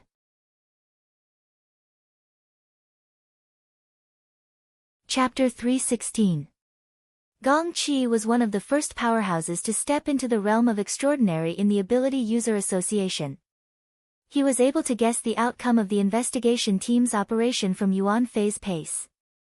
As for the process, whether or not anyone died, or how many died, it was just a minor detail that he didn't need to pay too much attention to. Gong Qi had been an assistant secretary in headquarters for 20 years. He knew secrets and had weathered many storms, so he naturally had his own way of doing things. Even if killing intent arose in his heart, he still maintained a cold expression on the outside. He only used minute body movements to slightly adjust it. He wasn't hiding anything. Hiding was useless. Old man Yu Gang beside him might not be able to climb to the rank of extraordinary for his entire life, but he still had clear eyes and a clear heart. Pretending too much would only make him a joke. Fortunately, Yuan Fei was clever and didn't say it out loud, saving some face. Now that things had developed to this point, Gong Qi didn't feel like saying anything more to Yu Gang. He clenched his rubbing fingers and then unfolded them. He knocked on the glass wall in front of him. The matter of Quantum Corporation's complaint is more or less clear now. The structure of this girl's body and soul is peculiar. There are many coincidences with what the Water Divine General proposed all those years ago. It's very interesting. How about this, I'll take her away. She's here to recuperate. That's trust. Aren't you destroying her by sending her to your hands? At old man Yu's age, he did as he pleased. He spoke straightforwardly and fiercely, without any intention of being polite. Gong Qi was used to it. His eyes didn't even twitch. Headquarters conditions are always better. It's better to develop a girl's value. Old man Yu's eyelids were already about to lose their liveliness. Only his long eyebrows slightly trembled. Develop? You've been doing business very smoothly lately. You've pretty much learned the skills of those big corporations. Gong Qi finally frowned. It's about developing. Shouldn't we give the young a platform to develop themselves? It's just a slip of the tongue. Old man Yu, why are you so serious? Old man Yu laughed and shook his head. A slip of the tongue. It looks like you, Secretary Gong, are old and decrepit. You should give your position to the young. I think little Yuan isn't bad. He's very perceptive and quite capable. Two old things competing. Why did you drag me in? Yuan Fei's face twitched, but he quickly concealed his smile and bowed to Elder Yu. You must be joking, Elder Yu. The association still needs elders like Secretary General Gong and Elder Yu to be at the helm. Only then can we shelter the millions of aptitude users. Old man Yu laughed again. 50 years ago, it was to shelter us from the wind and rain. 50 years later, it's still shelter us from the wind and rain. We can't even put up a shed. It's quite boring, don't you think? Yuan Fei immediately sealed his mouth and pretended to be dead, refusing to make a sound no matter what. I understand the attitude of the Xia City branch. Let's go back first. Gong Qi stopped arguing with Yu Gang and glanced at the glass wall with a cold expression. There, the girl was sleeping peacefully. Her breathing seemed to be faintly discernible, but it was rhythmic and consistent. He glanced at her again, then turned around and left. Old man Yu grunted twice and said a beat later, shall we call it a day? I won't accompany you anymore. Gong Qi ignored him and didn't turn his head, but a string of data flashed through his mind. 2 per thousand. The timing of Quantum Corporation's quotations had always been extremely accurate. The accident investigation team had just left headquarters, and the quotations had already been placed on the desks of several big shots and secretaries of headquarters through reliable channels. 2 per thousand was a small proportion, but 8 trillion had already been invested so far. In the future, there would likely be several times more investment in this super project. Any small change would be magnified to an astronomical figure. What's more, compared to these numbers, which only had secular significance, the results of the project were far more valuable. Looking at the current situation, headquarters' focus should be tilted towards the more realistic benefits. They should do everything they could to fight for ownership of the little girl and pull her into their embrace. But from the information that came out from the Order of Justice, and Weng's decisive methods that night clearly involved an extremely important piece of information. It was one of the ultimate secrets that headquarters had always hoped to obtain for many years. These two matters were stacked together. Which was more important? How to allocate power and resources? Headquarters had a headache. Now it looked like the Apocalypse Laboratories' arrangement of research and excavation was truly a foresight.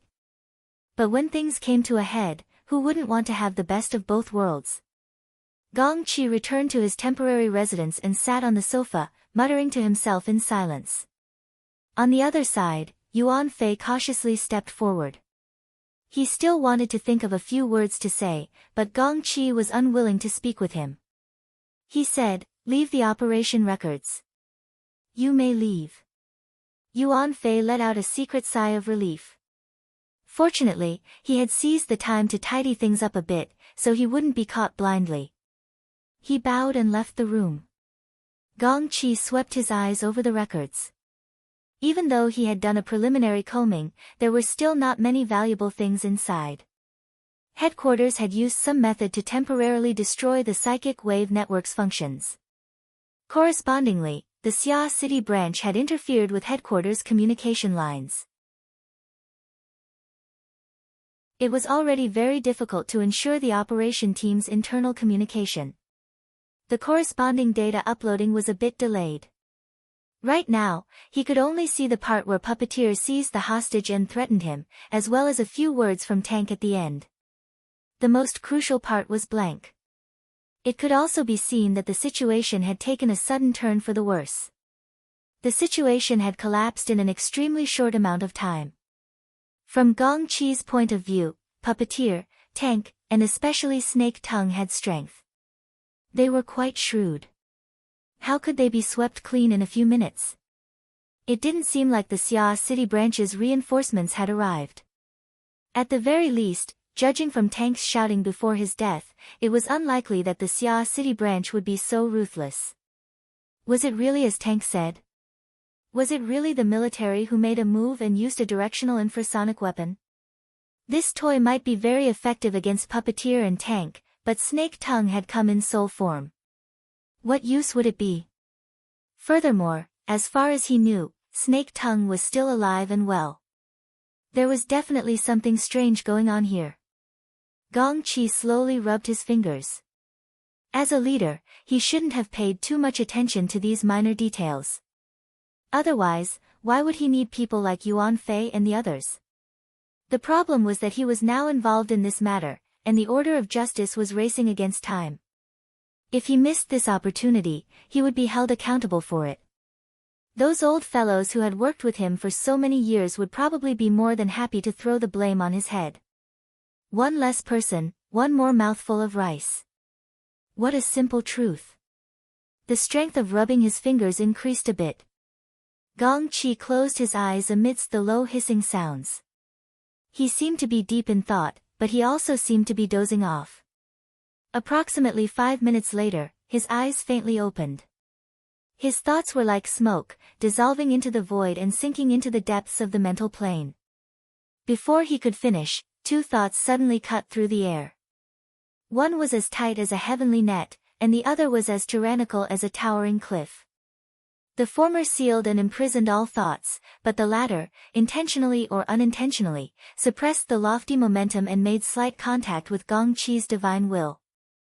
Gong Qi let out a muffled groan. His complexion turned a bit dark, but he didn't continue. He returned to his expressionless state. Today, he had been enduring, calculating, and pondering. All the reasons were empty. In the end, he was still under someone else's control. Ouyang Chen was a homebody who wholeheartedly focused on research, but not only was Wu Mainyang rather ambitious, her thoughts were even more unfathomable. The confluence of 2 extraordinaries meant that Xia City was already under a separatist regime. Sure enough, his mission this time was a hot potato. Who could he blame for this? Who told him to act too hastily in recent years? He left those old fellows with a handle to use against him.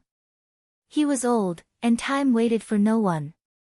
Gong Qi calmed his mind and no longer thought about it. He contacted Yuan Fei, "Have the private plane get ready. We're going back tomorrow." Yuan Fei was very surprised. Secretary General Gong. Gong Qi didn't say much. He simply hung up and closed his eyes, resuming his dozing state. But his mind was still active. It went inward and not outward, diving down layer by layer. He had suffered a hidden loss in the conflict just now, but this collision gave him a reason to leave Xia City for a short period of time. It also provided cover for his other actions. At this moment, Gong Qi was circulating his energy within his own domain. On a plane that bystanders couldn't see, there was a fine gauze slowly unfurling like a hanging curtain. The gauze of silence. The gauze of silence. Once he used this, he would have to spend a lot of effort to clean up the loose ends. Gong Qi laughed soundlessly. He concentrated his thoughts in the empty space in the middle of the gauze curtain and wrote words out of thin air. Is it safe? The words turned into smoke as soon as they formed. It was the same momentum as when his thoughts entered the void just now. But this time, it didn't draw the interception of the two extraordinaries. The moment the smoke touched the gauze curtain, it completely fused into it. Not a shred of it leaked out. Gong Qi knew that this layer of smoke had already passed through the special channel of the gauze curtain. It penetrated into the polar domain, which was the deepest part of the mental plane. It advanced towards another terminal in the distance. 3 belts, 1 district, 1 domain. This was a relatively classic method of dividing the mental plane.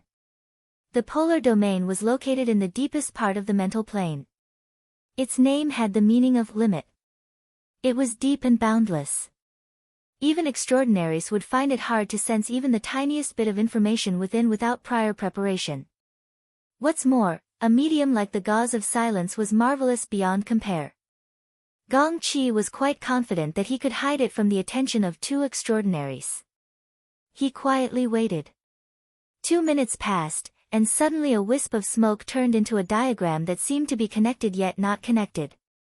It was like a mocking ghost face appearing in the center of the gauze curtain. This was a symbol commonly used in secret curse techniques.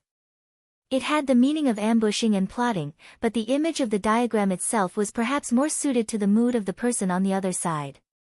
If it weren't for the fact that this method of communication was too strenuous, the other side would certainly have used even sharper words to forcefully retort back. That's right. Among the promised rewards, there was this sort of hidden door. The other side definitely harbored ill intentions. What's more, his reputation in headquarters was truly a mess. It was normal for the other side to be angry. Gong Qi didn't care. The difference between an extraordinary and a B-rank curse master was like the difference between heaven and earth. It allowed him to ignore the vast majority of hatred, especially when the other side's situation was certainly terrible. Besides, since they were willing to reply, didn't they have to admit defeat? Even if they didn't admit defeat, it wouldn't make a difference. Snake Tongue's slender and delicate appearance flitted through his mind. Her gloomy and cold temperament was rarely seen. The corner of Gong Qi's mouth twitched, and he left behind a new mark in the center of the gauze curtain. This time, it wasn't limited text. Rather, it was like Snake Tongue, a curse symbol that carried a special meaning. Even though he had already simplified it to the extreme, the structure was still layered and crisscrossed. It took a total of 12 cycles before it successively transformed into smoke and was sent out through the gauze curtain of silence. In the end, he thought for a moment and sent out some comforting words. I'll fake my death for 10 days and return you a new life. Gong Qi sneered in his heart as he watched the last bit of smoke enter the gauze curtain. Soon after, he dispersed the strange object with a wave of his hand. He really did fake his nap to rest. For the quickest and most accurate novel reading, please visit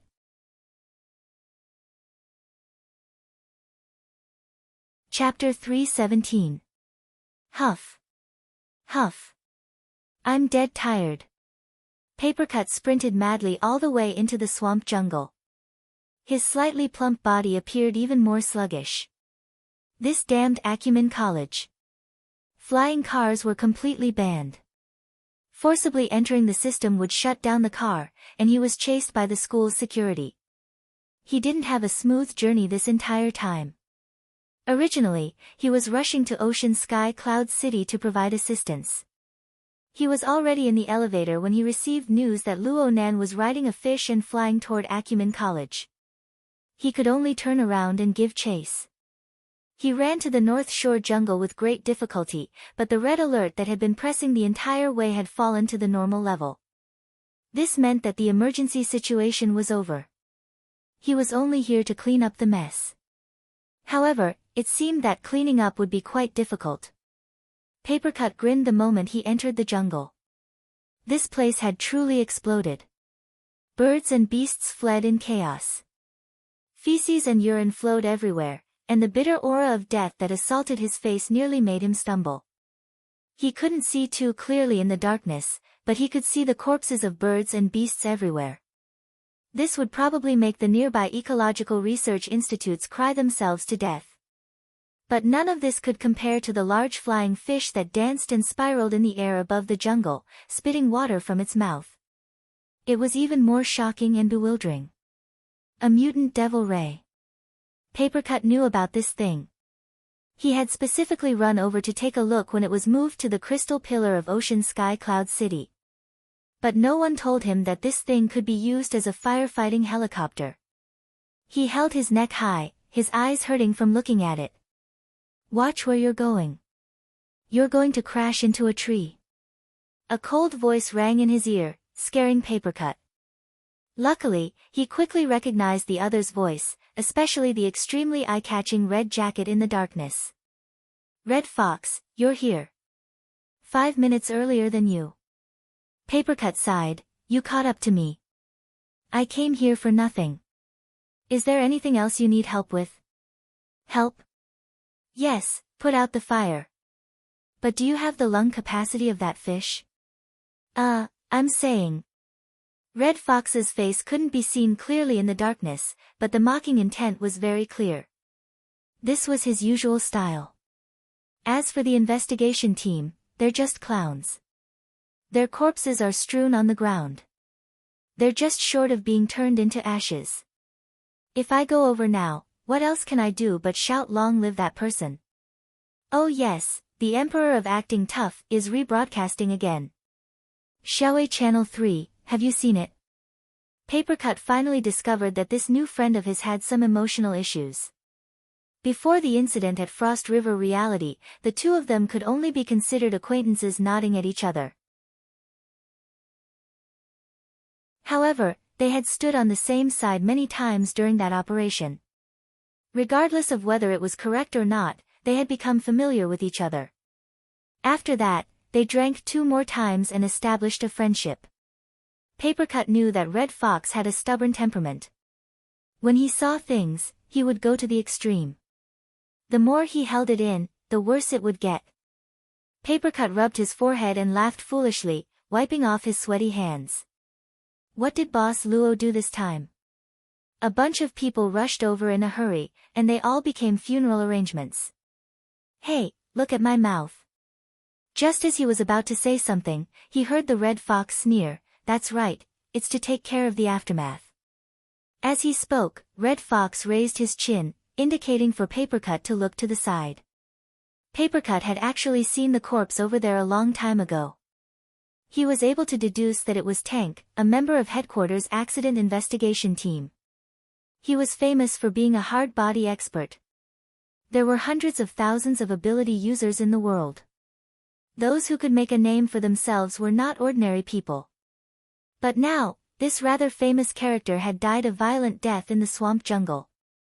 It made one sigh with regret. Damn, who is this? Papercut carefully sized up the corpse. His forehead felt numb. He knew rationally that this was definitely Tank, but the scene that entered his eyes had a huge impact. Papercut's mouth drew back. He didn't know what expression to make. This is Tank. From the real-time intelligence, Papercut knew that Tank was a thick and sturdy man. His hard body was valiant, and his frontal defensive abilities were especially outstanding. It was said that if he was prepared, he could withstand 3 consecutive strikes from a 12.7mm heavy sniper rifle. However, what the hell was this pile of fat and rotten dead flesh? What Papercut saw was a super fat man that was 2 or 3 times heavier than him. All the muscles on his swollen face were twisted. It was a pile of dead flesh. From top to bottom, the skin was lacerated and there was not a single piece of intact tissue to be seen. There were even bones that were fragmented. Many of them had pierced through the layer of flesh, and the bones were horribly exposed. With this appearance, all that was left was to prepare a large pot and boil it. Even if it was torture, it wouldn't be like this without dozens of hours of torture. Red Fox walked over unhurriedly. He held a branch in his hand and poked at the corpse's shoulder. Here. When I escaped from Who City, I gave him a blow in the wilderness. Papercut turned his head in shock. Red Fox didn't react at all to Papercut's gaze. He minded his own business and poked at the corpse with the branch. Originally, this blow was aimed at the back of his heart, but he turned around very quickly. I poked here from the front and broke the dagger. I even watched as he punched Old Five's head. Papercut opened his mouth and hesitated for a moment. In the end, he interjected, "Headquarters personally sent someone to deal with the matter in Who City? It's this person, but not this identity." Back then, he was just the sacred protector of a small order. Who knows when he joined the society? My dagger has a tattoo mark. It can be sensed from 5 kilometers away. It can last for up to 10 years. It can't be wrong. Red Fox's voice grew softer and softer, but the darkness couldn't block his cold smile.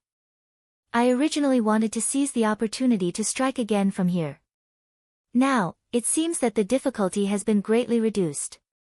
It was unknown when, but his other hand had taken out a pitch-black dagger. The blade pointed downwards. He loosened his 5 fingers, and the dagger fell in a straight line. It pierced into the swollen and soft dead flesh of the corpse, sinking all the way down to the hilt. For a moment, Papercut thought that Red Fox had made a move, torturing Tank to death to vent his anger. But after some more thought, he knew that wasn't right. He looked at Red Fox's depressed mood and wanted to say some words of comfort, but he didn't know where to start. In the end, he could only ask in a low voice. "Did Boss Luo do it?" How did he do it?" "I heard the secretary say that it was an infrasound." "That's what I told her." "The corpses of the birds and beasts beside you all died the same way. Even I almost died." "Huh?" Papercut discovered that Red Fox's complexion wasn't too healthy. It was pale and stiff. It turned out that he had suffered internal injuries. Red Fox didn't mind. He picked up the dagger once more and sheathed it. It was said to be a directional infrasound weapon, but no matter how directional it was still a large-scale attack. After discovering Tank's true identity, Red Fox was driven by hatred. He wanted to get close and give Tank a ruthless blow. He forcefully endured the damage of the infrasound to hide in the shadows. He deserved to be affected. But in the end, he made a mistake.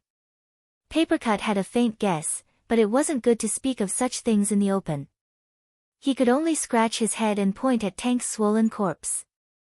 "Is this fellow also an infrasound weapon?" Red Fox shrugged. "God knows." Papercut was unable to figure it out. He could only take a few photos and record a video. Right now, he had already confirmed that Red Fox would rather hide in the forest and feel the cold wind than go meet Luo Nan face to face. Red Fox had a different feeling in his heart. There was nothing to say about this sort of thing. It was fine as long as he forcefully reversed the situation. He sighed. Who cares how he did it? It's fine as long as he's fine. In any case, he's right there. If there's something he doesn't understand, he can just ask. "Oh right, are you sure he's fine? I'm half his master right now.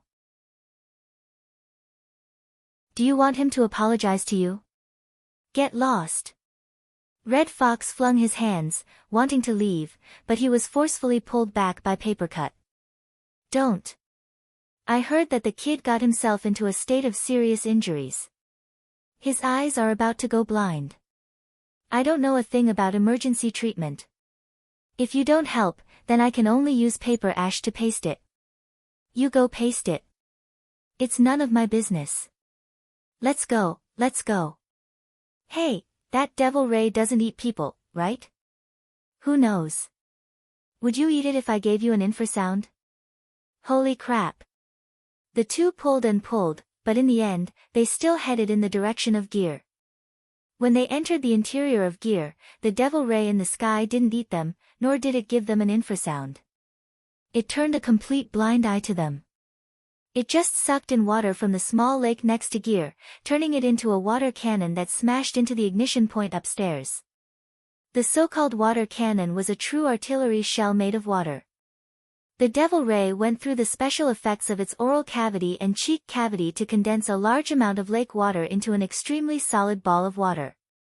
It smashed in through the gaps in the window. It was fast and accurate. Its fire extinguishing effect was top-notch. Papercut clicked his tongue in wonder, but his head hurt. This fellow has become a spirit. Isn't it too high profile? If we were to be photographed, the internet would explode. Red Fox didn't speak. He took the lead and stepped into the interior of gear. At this time, the power of water and fire had been tossed about on every floor. It was a scene of chaos. It was extremely dismal. They saw a few multifunctional robots along the way. They looked like they had the ability to put out fires, but they had all been smashed to smithereens. This was clearly the handiwork of Tank. However, the fate of this instigator was 10 times more miserable than these robots. Nanster, where are you? Papercut called out twice, but no one responded. He found it very strange. He was even more worried. Did something happen again? Underground. Red Fox actually became the one leading the way. He brought Papercut through the fire escape passageway without hesitation. The structure here is quite unique. I heard that his mother designed and built it single-handedly. What a pity. Papercut forcefully changed his words, but in the end, he didn't expose Red Fox. It was clear that Red Fox had followed Luo Nan all the way. He only returned to the forest after confirming Luo Nan's whereabouts. Papercut could tell from that night at Frost River reality that Red Fox became very attentive after resolving his misunderstanding of Luo Nan. Perhaps he was a bit jealous, but there was even more envy and substitution. Perhaps he was thinking that if Hu City was Xia City instead of Hu City. Unfortunately, there were no ifs in this world. Red Fox and Papercut walked all the way to the central control room. They saw the same mess. When Tank wreaked havoc, the first thing he destroyed was the central system. He was really thorough. He was careless. Papercut sighed as he watched. There were a few times when he had come here to teach Luo Nan. He had heard Luo Nan mention that this place had a very strict security system, but Luo Nan didn't really like it. After Luo Nan settled in gear, he sealed off the system. The remaining methods of authority control were like thin paper in front of a professional destroyer like Tank, who had no scruples whatsoever. They were completely ineffective. Red Fox was thinking of something else. Where is he? He had quietly tailed Luo Nan just now. He saw Luo Nan stay in the central control room, attempting to use his wristband to authorize the recovery of the system's operation. Red Fox was unable to get away for a time, so he left with ease. But now, the central control room was completely empty. Luo Nan was gone. Snake Tongue, who had been imprisoned by Luo Nan, was gone as well. For the fastest and error-free novel reading, please visit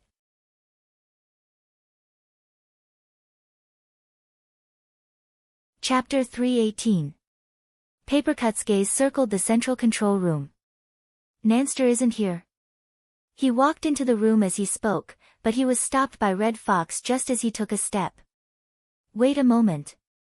Red Fox's eyes were cold and clear. His footsteps were soundless as he entered the central control room. His nose trembled slightly as he distinguished the smells in the room. He even went to the elevator and other entrances and exits to investigate. Luo Nan's body reeked of blood due to his eye injury. Red Fox's rigorously trained nose was enough to distinguish where he went. However, Red Fox's expression grew uglier after he circled inside and out. He was unable to understand the information displayed by the smells. There are no signs of him going out. There are no traces of the elevator or the security door. He didn't go out from there. Papercut blinked and turned to look in the direction they came from. Smells don't show the direction. Nanster also came from here last time. Did he go back the way he came? I can tell. Red Fox didn't even raise his head. He walked to the operating console. This place should have been the core of the entire building, but now it had become a massive garbage dump. It had been completely destroyed by the tank. Red Fox tried to restore the scene. He sized up the operating console that had become scrap metal and quickly discovered an abnormal situation. An enormous amount of electricity had just passed through a certain area of the garbage dump. Since the operating console was destroyed, the electrical resistance was extremely high, leading to traces of erosion. However, there were no wires or the like here. Papercut mumbled to himself as he was pondering, disappeared into thin air. It doesn't seem like something happened. As he spoke, the paper man he controlled bounced outside the building. He extended his sensory range and confirmed that the Devil Ray was still obediently acting as a firefighting helicopter. There was nothing strange about it. Should I contact the secretary? Red Fox's expression turned even worse, but he didn't object. Papercut had just raised his wrist when an electronic beep rang in his ears. The corresponding thoughts found a place to go. Soon, a kaleidoscope of information connected with his consciousness. He felt livelier all of a sudden. After a lot of trouble, the psychic wave network was finally rebooted. Papercut had long since gotten used to having the Hexaear by his side during his years in Xia City. He could enter the psychic wave network at any time. His mind immediately relaxed. He searched his friend list in the first instance and shockingly saw, Luo Nan was online. The tetrahedron avatar was extremely eye-catching. Hey, Nanster, where are you? Papercut called out. The Red Fox suddenly turned his head and stared at him. As for Luo Nan, he was silent for a moment. 1 second. 2 seconds. Then a strange noise rang out, forming a disturbance. It made Papercut believe that something was going to happen to the psychic wave network. Luckily, the static soon disappeared and Luo Nan's voice rang out, I'm here. Wait a moment.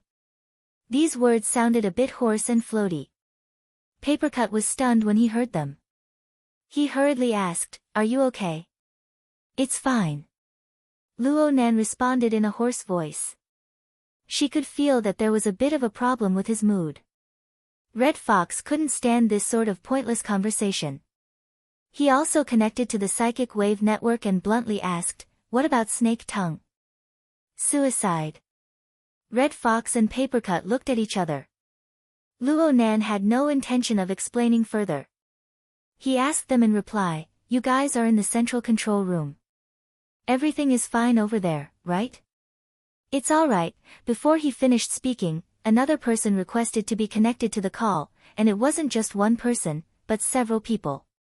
He Yueyin, Zhang Yingying, Crag Burst, Bamboo Pole, Octopus, even Bai Xinyan came to join in on the fun. Practically all the ability users that Luo Nan knew contacted him like a swarm of bees.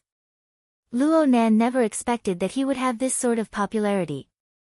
He wasn't good at this sort of situation, and he hoped for a quiet environment, especially right now. Luckily, the other side was aware of this sort of situation. He Yueyin immediately took the lead and established an internal channel. She pulled in all the relevant personnel and switched to message mode. Only she, the creator of the channel, retained her voice to ask questions on behalf of everyone else. Mr. Luo, how is your body? How are your eyes? As He Yueyin spoke, all sorts of words rapidly flooded the internal channel interface. It felt even livelier than the voice mode. Luo Nan just responded with a low and hoarse voice, I'm fine. I can see.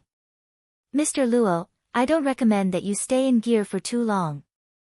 Someone has already posted photos and videos of the Devil Ray flying into the sky online. The activity in the northern jungle is too big. We need professionals to deal with the aftermath. He Yueyin maintained a calm and rational attitude from beginning to end. She could more or less guess Luo Nan's thoughts. She added, I already notified the firefighters to rush over there 10 minutes ago. They should be here soon. I know. Luo Nan's mood was subtle, but his response was straightforward, I'll leave immediately. It's fine if Mr. Luo returns to Cloud City Water Village. The facilities of the Sacred Heart Hospital here are quite complete, okay. Luo Nan's response grew more and more brief. He went offline right after his reply. It was clear that he didn't want to say anything more. This attitude made the people in the internal channel very baffled. What's wrong? Are you angry? Anyone would be angry after being tormented by those people from headquarters. Are you sure it's not because of a bunch of powerless idiots? Hey! Hey! Think about yourself. Is it a stress reaction syndrome? He's shocked and angry, and he even killed people. Look! Black Beetle, Puppeteer, Tank, and Snake Tongue. A total of 4 lives. Oh, has he ever killed anyone before? I think he hasn't. Zhang Yingying wasn't too sure. Papercut didn't say a word at this time. He just uploaded a few pictures. They were all displays of Tank's corpse from various angles. Red Fox annotated, Boss Luo's masterpiece. Zhang Yingying sent a dumbstruck emoji and activated the bullet screen effect. She slid from right to left. The others followed one after another. A series of sluggish and confused emojis slid across the corpse pictures. Luo Nan didn't care what the others said about him. After ending the call, he maintained his original posture. He opened his eyes wide, ignoring the pain in his eye sockets that was about to go numb. He looked around his surroundings. The ring-shaped space, the ring-shaped chair, the wall lamp, the bookshelf, the footstool, and other arrangements were arranged. This narrow space created a comfortable and calm atmosphere. This was none other than the treehole cabin on the withered tree sandbar. Luo Nan looked at the furnishings in the room blankly, then he looked at his own hands. Several seconds later, he suddenly stood up. He supported himself against the slightly damp tree wall and walked up the stone steps shakily. He arrived at the upper level of the treehouse. In front of the viewing window, the scroll window spread out to both sides. The darkness inside and outside quickly converged together, attempting to drown out all existence. Luo Nan could still see that the withered tree sandbar and gear were separated by a distance of 500 to 600 meters. From this angle, gear was like an unfinished painting. Only a portion of the dark silhouette could be seen. 1 or 2 spots of fire that had yet to be completely extinguished were still flashing. How did he get here? What happened in between? What did he see? Actually, Luo Nan wasn't in a rush to obtain the ultimate answer. He wanted to talk about everything he had just experienced to others. He wanted to discuss it, big and small. He wanted to talk about it for as long as he wanted. But the current situation determined that there was no such person. He could only silently gaze at gear. He watched as this building silently towered in the long river of time, revealing its simplest and most insignificant side to the people of the world. At this time, the rumble of a real firefighting helicopter could be heard from the distant night sky. On the psychic wave network, Yue knew that Luo Nan had logged off, but she still left a message to remind him. She wanted him to meet up with Red Fox and Papercut as soon as possible. She also wanted him to do his best to hide the Devil Ray and meet up with them at Cloud City Water Village. Luo Nan didn't reply. His gaze lingered on gear. His mind seemed to be clear yet not clear. Coupling theory could explain what he had encountered, but pure theory was ultimately unable to fully display the entirety of a great work of art. It was rigorous. It was magical. It was beautiful. Most importantly, it was his mother's work, and I was only able to glimpse one side of it. It shouldn't be like this. Luo Nan's body leaned forward, his head already sticking out of the viewing window. The autumn night wind was wrapped in ash and the fishy smell of the jungle. It pounced into his nose. It was clearly ice, but a fiery stimulation penetrated straight into his brain. His emotions, his impulses, were hard to suppress. Luo Nan's hands tightly gripped the bottom edge of the viewing window. His thoughts stirred, and the devil ray that was drawing water from the small lake not too far away immediately gave up on its work. Its pectoral fins and wings flapped lightly, and its enormous body arrived above the submerged sandbar. It leaned against the edge of the withered tree. Go! Luo Nan let out a low shout and exerted force. He actually let his body leap out of the viewing window and fall to the edge of the devil ray's pectoral fins. His long wings took advantage of the situation to fold slightly, allowing his body to slide all the way to the flat back of the large fish. The viewing window silently closed, restoring the appearance of the withered tree. Luo Nan did his best to stand up, but his legs were still a bit weak. He nearly fell down again. Fortunately, the devil ray's tough body gave him a timely elastic support. Luo Nan didn't wait for his balance to be completely restored. He staggered forward until he arrived at the head of the devil ray. He grabbed a pair of flipped-up cephalic fins, and only then did he let out a long sigh of relief. He spoke softly. Fly, then. Find the best angle. The devil ray let out a deep cry, and the whistling air currents broke a few branches of the withered tree. Its enormous body swam upward, reaching a height of over 100 meters in the blink of an eye. Finally, his unusual actions attracted the attention of others. Papercut's shout seemed to come from the jungle. There were people shouting and reminding in the hexear and the wristband. Luo Nan didn't respond at all. He just looked at the sky. The Pingjiang district where the academy was located was part of Xia City's specially designated educational function district. Even though the skyscrapers of Cloud City Water Village towered into the clouds, this district was still one of the areas with the lowest average building heights. The distribution of air traffic was relatively sparse. Looking up, one's field of view was actually quite wide. The weather tonight was pretty good. A few stars impatiently broke through the light pollution of the city and appeared in the corners of the horizon. But as the devil ray flew upward, the cold wind assaulted Luo Nan's face. In Luo Nan's mind, in his eyes, and in his ears, there was a different scene. It was the surging mist and ice crystals. It was the astral winds that roared like dragons. It was the vast land of a fiery hell. It was a marvelous world that Luo Nan had never imagined in his 16 years of life. It was dangerous and deadly, yet it possessed the allure of a poppy flower. Luo Nan was practically unable to distinguish between reality and illusion.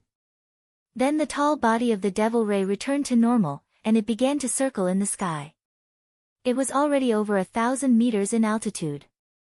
Looking down from high above, one could see the rotation of heaven and earth, the meandering rivers, the dark void, and the light pollution of the city painting the background.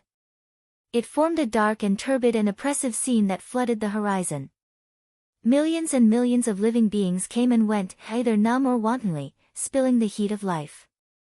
Luo Nan had never truly understood this city. Right now, Xia City was merely the background of his existence. What he paid attention to was just an insignificant point beneath this background. Gears. From Luo Nan's perspective, this was the only place that was pure and clear. No matter how chaotic the background elements were, as long as he approached this place, the visible and invisible order, the visible and invisible gears, crisscrossed between heaven and earth. They converged and revolved around the marvelous orifice, slowly revolving. Rigorous, mystical, beautiful. Reality. Luo Nan stared blankly at this soul-shaking gorgeous scene. It was possible that he was the only one who understood this scene. His self-consciousness seemed to operate along with it, becoming a part of the invisible and grand order. It expanded outwards layer by layer, combing through all the living things of heaven and earth that he could sense. So he knew that within a range of several dozen kilometers, practically all the high-definition cameras on the tall buildings in the area had turned to look at him. There were also high-altitude ships, and there might even be orbiting satellites at an altitude of several hundred kilometers. They locked onto the night sky where he stood, staring coldly at him. As for the mental senses, strands and strands of them spread out from every mental plane. It wasn't just one or two. It was unknown how many people used various methods to pay attention to this part of the world, to pay attention to his every movement. But compared to the millions and millions of residents of Xia City, compared to the billions and billions of living beings of the world, what did this amount to? Knowledge was order. Ignorance was disorder. The information of disorder was like an illusion. It melted and disintegrated within the glowing mist of this enormous metropolis. It was like that figure, that name, that soul. The pride that surged within Luo Nan's heart had no place to go.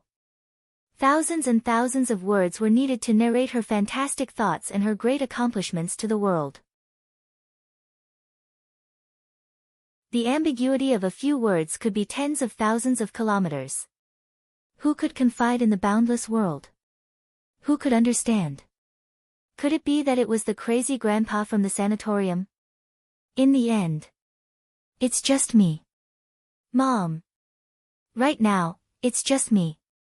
It's just me. The devil ray suddenly dove down from 1,000 meters in the air, sensing Luo Nan's mood. Its enormous flat body seemed to be tied by long incorporeal threads of order. It transformed into a bizarre and spectacular giant kite, revolving around the center and rapidly spiraling. Great winds howled, and Luo Nan's eyes burned hot. His field of vision warped. Only the self-rotating gear revolved around time, vaguely like a billowing pupil. It was like the center of the world, the source of order. All living things in the world merged within it, linking and coupling with his thoughts. Boom!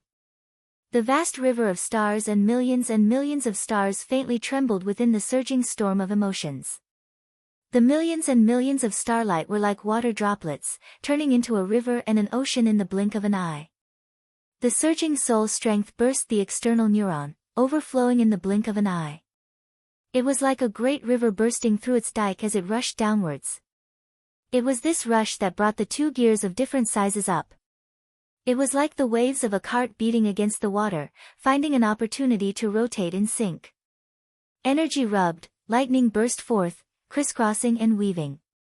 In the blink of an eye, it was impossible to remember how many there were. Luo Nan's blood and energy surged. Was it pain or excitement? How could he experience it?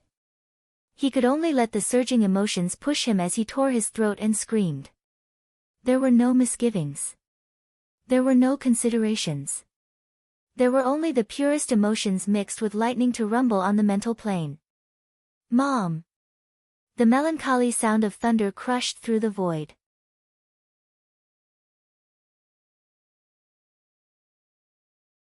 Chapter 319. The devil ray was wrapped in a whistling stream of air as it streaked across the sky above the viewing platform. It tilted its body slightly, and its flat body passed through the frame structure. Its momentum dissipated amidst the wave-like undulations. It hovered above the pool and slowly descended.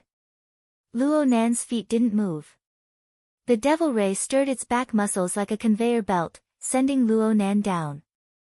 Luo Nan only staggered a bit when he slid down from the edge of its pectoral fins.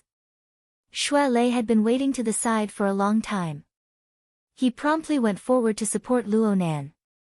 He was only wearing a thin round neck shirt, but his body was covered in sweat from anxiety. He only let out a breath of relief when he firmly grasped Luo Nan's arm, but another wave of energy rose up. Nanster! Have you gone crazy? Luo Nan's voice suddenly dropped an octave before he could finish speaking. Your eyes. I'm fine. Luo Nan indicated for the devil ray to sink into the ocean and enter the central crystal pillar. He broke free from Xue Lei's support and walked to a slightly drier place by the side of the pool, through the surging pool water. Luo Nan's eyes were still burning and aching when he landed, but he blinked a few more times. The cool autumn wind blew past, and soon there was a layer of coolness. It was like rolling beads, like a film of water. It permeated the moisture layer by layer. There was a tingling sensation in the middle, but it greatly diminished after a while. His eyes, forehead, and face were all soaked with coolness. It was quite comfortable. Luo Nan didn't think it was a big deal. The coupling electricity between the two gears could tear, but it could also repair glue. The current control wasn't too precise. Perhaps the first wave was damage and all sorts of tearing, but the second wave of electricity could be generated and welded together. On the other hand, it was possible for the gears to explode just as they were getting better. But since it was coupling, the exchange of information and synchronization were natural. The probabilities were shifting toward the good side. This feeling grew more and more distinct as time passed. This was just Luo Nan's own thoughts. Xue Lei saw Luo Nan's pupils, and they had a different feeling. Xue Lei seemed to be looking at the eyes of a cold-blooded animal. Though they didn't possess long and narrow pupils, the densely woven cracks encircled them. They were like glass balls that could shatter at any time. Xue Lei instinctively shivered when he saw this scene. He immediately grabbed Luo Nan and took him to the hospital for an examination. However, in the blink of an eye, the aura from the other side caused his eyelids to twitch. Xue Lei composed himself and followed the aura to sense it. When he looked again, it was still the same shattered crack, but it was extremely similar to a cracked layer of ice. At first glance, it looked gloomy, but within it seeped a dense cold light. Occasionally, light waves would jump, like lightning tearing apart the night sky, extremely dazzling. Facing this pair of strange eyes, he didn't know what to say for a moment and subconsciously handed over the notebook in his hand. This was Luo Nan's loose-leaf notebook. Luo Nan had tossed it onto the platform when he leaped onto the Devil Ray's back. Xue Lei picked it up and returned it to its rightful owner. Luo Nan gripped the leather cover and laughed, finding it hard to conceal his exhaustion. Xue Lei's tone softened a little. Let's go check it out. Sure. Luo Nan knew that this was unavoidable, so he agreed quite straightforwardly. Turning his gaze, he saw a woman in Xue Lei's Taoist robes sitting on a bench beside the pool. He couldn't help but feel curious. Senior Sister Tian is still here. Tian Si heard Luo Nan call her name. She bit her lower lip and raised her head. Her lips were so white that no color could be seen. Her expression was a bit stupefied. It was unknown whether it was the effect of the cold or the power of fear. She had been held hostage by the throat and was on the brink of death several times. Then she fell into the heavenly ocean lake, soaking her entire body. Her knitted clothes were extremely heavy when they entered the water. When she came out, the cold wind blew, making her feel exceptionally cold. Her shoes had already fallen into the heavenly ocean lake. Her slender legs were only covered in silk stockings. Her legs stuck to the cold and wet ground. She was in a sorry state. It was late autumn, and the chill was deep. Though Xue Lei had kindly given her Taoist robes to warm her body, she still had her arms and legs clenched together. It was hard to conceal the shivering chill. Xue Lei whispered, "She's probably too frightened. She's having a bit of a stress reaction. She just stays there, not moving. I can't persuade her no matter what."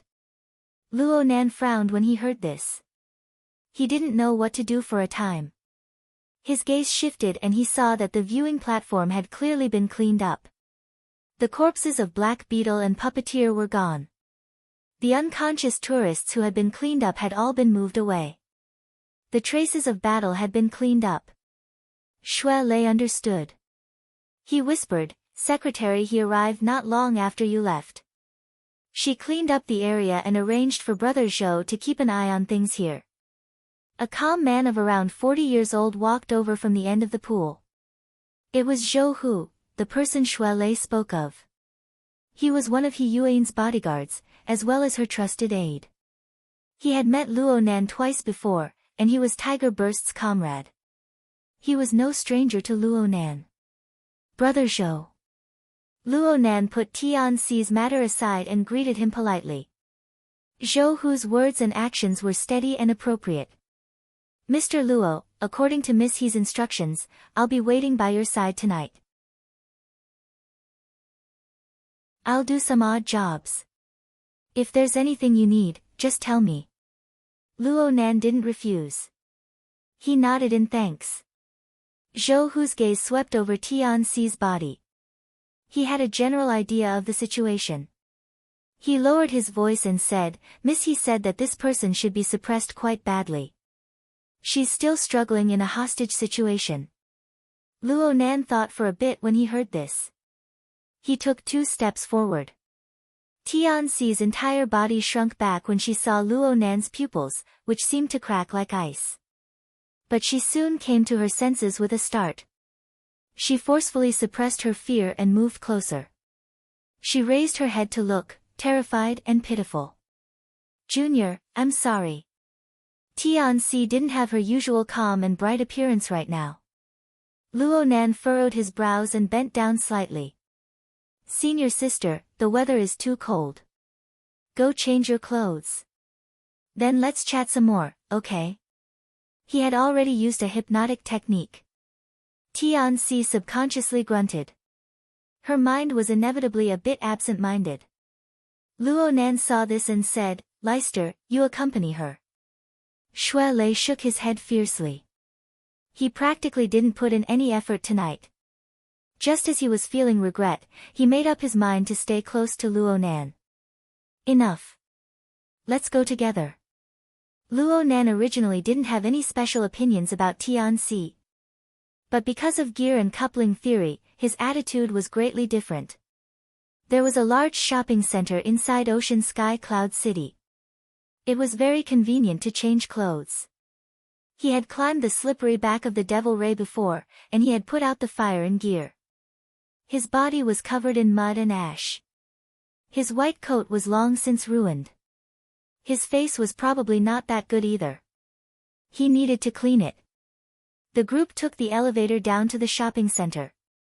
Luo Nan didn't have any intention of immediately meeting up with He Yueyin and the others. The main reason was that the internal channel of the psychic wave network had just been established, and it was about to explode with noisy messages.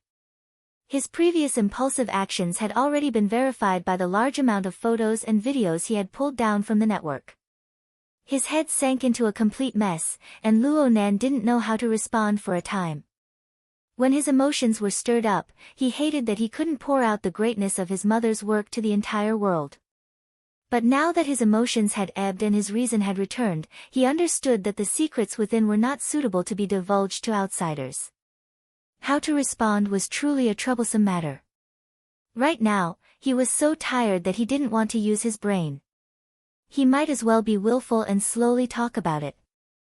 Shui Lei wanted to say something about Luo Nan's actions, but he didn't open his mouth. Zhou Hu completely obeyed Luo Nan's arrangements. As for Tianxi, she was like a marionette. Whatever Luo Nan said, she would do. The group arrived at the 101st floor, found a brand store nearby, and bought clothes. Luo Nan just washed his face and threw away his white lab coat. He just had to make do with everything else for now.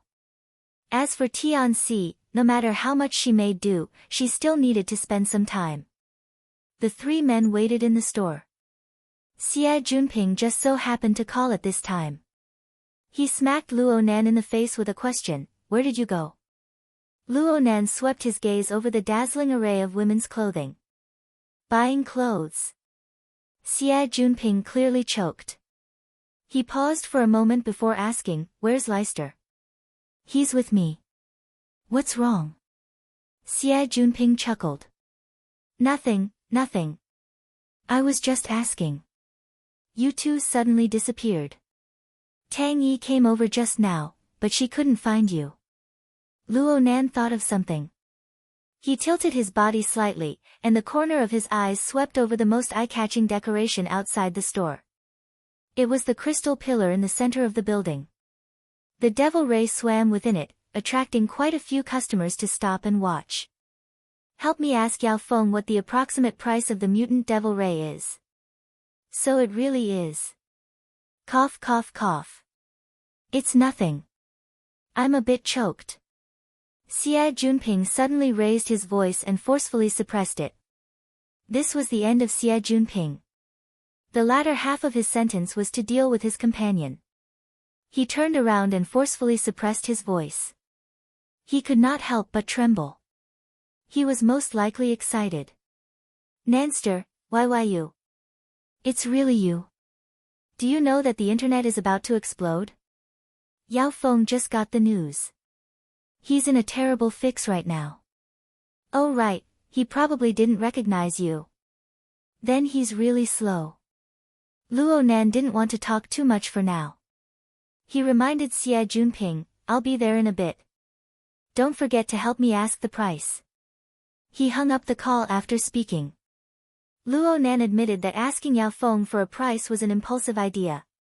He really enjoyed the experience of looking down at gear from the sky. He enjoyed the feeling of its mysteries to his heart's content, and he appreciated the beauty of the building. It would be ideal if he could get his hands on it. Of course, there was a more realistic factor. The mutant devil ray possessed tyrannical fleshly strength, and its body was extremely flexible and tough. Its maneuverability was excellent, and it was quite versatile. It could replace Luo Nan's frail fleshly body to a large extent, and it could do some confrontational work. In the following period of time, whether or not he had this weapon with him was the key to his survival. Luo Nan was really a bit tired. He simply sat on a stool in the clothing display area and flipped open his notebook. The flexible e-ink screen lit up. He subconsciously opened the second level of the drawing software. The brilliant river of stars almost blinded his eyes. The heart lantern of the eye's orifice, under the coupling effect, almost swept away the turbid dark clouds in the river of stars and illuminated the 8 poles.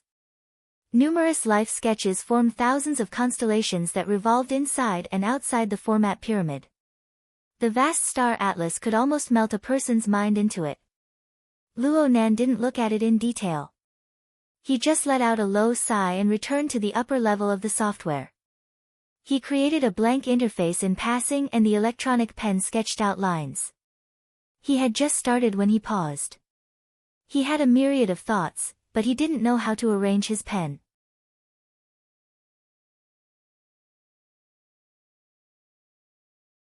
Chapter 320. Luo Nan raised his head in astonishment. He didn't quite understand.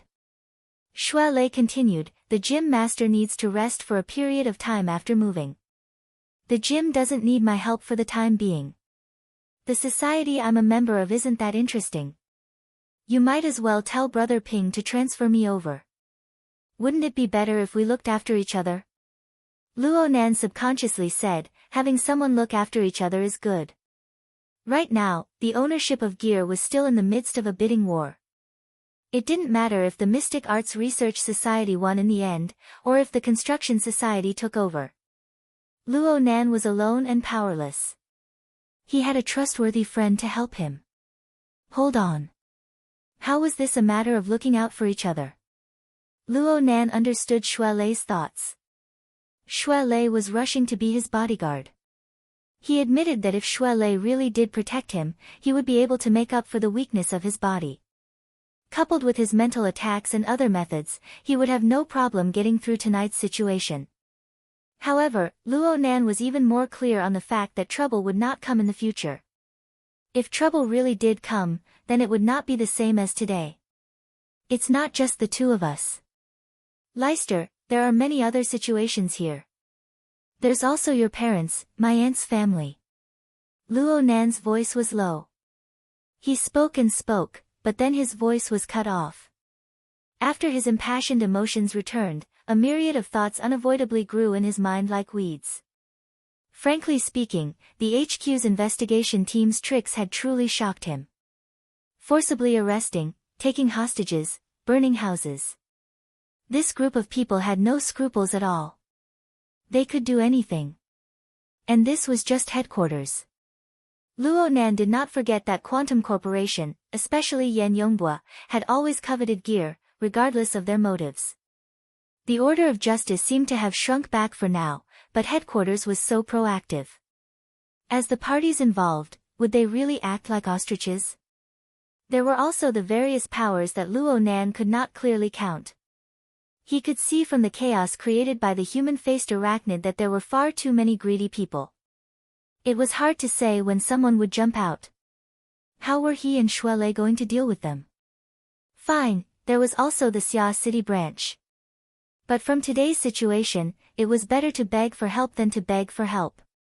Even if He Yuan and the others did their best to rescue him, they were limited by time and space. It was impossible for them to appear in front of him in the first instance, let alone his family. Luo Nan did not know how to express his worries to Xue Lei for a time. At this moment, Tianxi walked out of the fitting room after changing her clothes. Now was not a good time to pick out clothes, so Tianxi just chose a nearby women's clothing brand and casually matched it. Perhaps it was really cold after falling into the pool. She wore a woolen coat with a turtleneck and a white sweater, which covered her upper body well. She was wearing a dark pleated dress that hung all the way down to her ankles. She was also wearing a pair of high-heeled Oxford shoes that she had bought earlier. She was sweating a little in the warm shopping mall. Her long hair was still damp, and her cheeks were slightly red, as if she had just taken a shower. Tianxi walked step by step until she was before Luo Nan. Her eyes drooped, and she spoke softly, "I've kept you waiting." Luo Nan didn't say anything. The matter of Xue Lei transferring to the Order Club wasn't something that could be settled just by talking about it. He closed his notebook and stood up. "Let's go." Mr. Luo. Zhou Hu, who had just gone out, rushed over and handed him a pair of brown glasses that had just been opened. "Your eyes should be covered first." Xue Lei came to a sudden realization, those patterns are quite horrifying. "I should cover them." No wonder He Yuan chose Zhou Hu to be her bodyguard. He really was a very careful and thorough person. Luo Nan expressed his thanks, took the glasses, and put them on. He walked toward the elevator first, and Xue Lei and the others followed him. The devil ray spiraled silently in the crystal pillar behind them, following them down. According to the original plan, Luo Nan would be admitted to the hospital for an examination after he returned. But Luo Nan had just spoken to Xie Junping about the matter of the devil ray, so he had to go to the party scene to see the specific situation. Zhou Hu, who was following by his side, had no objections to this. The group soon returned to the 88th floor. According to the schedule of the party, it was time for the warm-up to end and for the party to officially begin. But by the time Luo Nan and the others arrived, the area surrounding the central crystal pillar was clearly a bit chaotic. Buzzing sounds lingered in their ears. Luo Nan contacted Xie Junping, and Xie Junping informed him, "A skylight has been opened in the crystal pillar. Nothing like this has ever happened since the building was completed. Many events have been postponed for the sake of safety." Yao Xir lost face and is cursing right now. Wait a moment. Xie Junping and Hu Huaying were still conversing with Yao Feng. They were unable to get away for a while. Luo Nan swept his gaze around. It was quite a coincidence that the entrance to the elevator they took happened to be near the sofa corner where they first met Yao Feng and He Donglu. There was no trace of the troublesome characters at this time. There were only 2 or 3 strangers sitting there chatting. The sofa corner was quite spacious. There was no problem in resting and discussing. Luo Nan mentioned this to Xie Junping and led Xue Lei and the others over. They prepared to rest there for a while and wait for Xie Junping and the others to come over and rendezvous. Luo Nan and the others turned left, but there was a group of people on the right. They just happened to see them come out of the elevator. Someone immediately let out a strange cry, "Heavenly thunder and earthly fire." How fierce! They even changed their clothes. What kind of scene is this? There were 2 of them when they went, but 4 came back. Wow! You can't judge a book by its cover. Zhu Maoxuan's expression grew uglier and uglier as he listened to his friends chatter. Most of them were pointing at Tianxi. Their group had been frightened by Black-Tooth Sunglasses Man. Their drive had been dampened, and they ran out from the 124th floor. It was quite humiliating. They recovered with great difficulty and went up again. But when they pressed the button, a white-collar worker's face was covered in blood. His head was nearly smashed flat, and he had sunk into a deep coma. This gave them yet another shock. They didn't know what had happened up there. Then the police got involved, and the group had no choice but to return to the party venue. The party activities had gone awry. It could be said that their journey was not smooth. Just as they were feeling vexed, they suddenly saw Luo Nan and Tian-Si return. They looked like they had seen a ghost. Zhu Maoshuan began to grind his teeth. His friends, who were close to him, saw that his eyes were bloodshot and that he had the appearance of a butcher. Each and every one of them shut their mouths. It made sense when they thought about it. Their relationship had been established, and their clothes had been changed. If Zhu Maoshuan were to get jealous now, wouldn't that be the same as wearing an oily green hat on his head? Zhu Maoshuan stared at the backs of the two people. He didn't move. It would only be more humiliating to tear them apart today. But after today, things would be different. Let's go. Zhu Maoshuan forcefully swallowed his anger, turned around, and left. There were dozens of sharp thoughts stabbing back and forth in his mind. He was just waiting for an opportunity to vent them out. Zhu Maoshuan had just turned around when Zhou Hu and Xue Lei, who had already hidden themselves in the stream of people, turned their heads to glance at him. It was a sensitive time. They obviously sensed such malicious gazes. Zhou Hu even moved closer to Luo Nan's ear and asked, "That person?" Luo Nan shook his head. As long as Zhu Maoshuan didn't immediately rush over to fight, Luo Nan didn't have the leisure to pay attention to him. They arrived at the corner of the sofa in a few steps. Luo Nan wasn't polite. He made a slight gesture and sat down first. His back was pressed against the soft sofa, and he had something to lean on. The feeling of exhaustion was like evaporating steam. It enveloped his entire body in an instant, evaporating all his strength. He unconsciously sighed. He was a bit tired. Nanster. Xue Lei didn't sit. He bent over to look at the color of Luo Nan's face. He was a bit worried. Luo Nan raised his eyelids and looked at Xue Lei's wrinkled face. He laughed involuntarily. The mind comes before the energy. The energy comes before the strength. The weight of exhaustion comes after that. It looks like I've passed today. These were the words of advice that Xue Lei had given him when he first began to learn the cultivation technique of the eye's orifice. Luo Nan had indeed put these words into practice when he faced the enemy today. He didn't consume too much of his strength, but the comprehension and application of order frames, gear coupling, and other concepts consumed an extreme amount of energy. In addition, he had returned to rescue his mother's work. His impatience and surging emotions had damaged his mind. In a safe environment, the accumulated feelings of exhaustion exploded forth. He really wanted to sleep. Xue Lei was probably the one who could understand Luo Nan's state the most. He advised, "Why don't you just sleep for a bit? The damage to your mind will damage your essence and energy. Forcefully holding on is a bottomless pit." Let me clarify a few things first. Sister, he should be here soon. Luo Nan thought about the fact that there was an outsider beside him. He forced his eyelids open and turned to Tian-Si. "Senior Sister Tian, I'm sorry for today. I've let you suffer a calamity. However, it's all in the past now. You should be safe for the time being. If Senior Sister, you..." Before Luo Nan could express his meaning clearly, an aura came from behind him. A snow-white leg strode over from the back of the sofa. It nimbly crossed over the back of the sofa, and a slender figure suddenly appeared. She wore a very simple t-shirt paired with denim shorts. Autumn was thick, and she wore summer clothes. She was quite willful. There was only one person Luo Nan was familiar with who could dress like this, Zhang Yingying. "What are you looking at?" "I rushed over from the seaside. I didn't wear a diving suit. I'm doing you justice. Of course, if you die, I'll change into a suit and collect your corpse." Zhang Yingying sat down next to Luo Nan.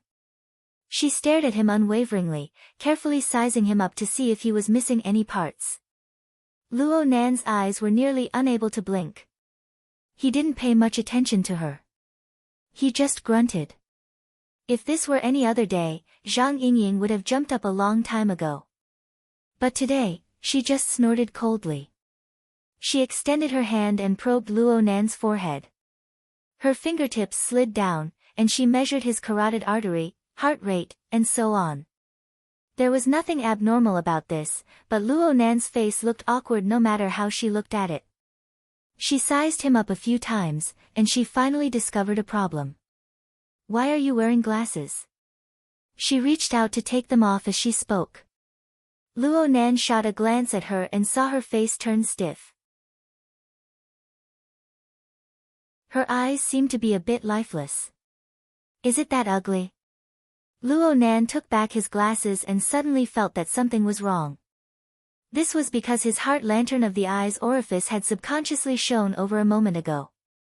Zhang Yingying's life sketches were more or less clear to Luo Nan that night at Frost River Reality. Now that the heart lantern naturally shone, Luo Nan was able to see through everything.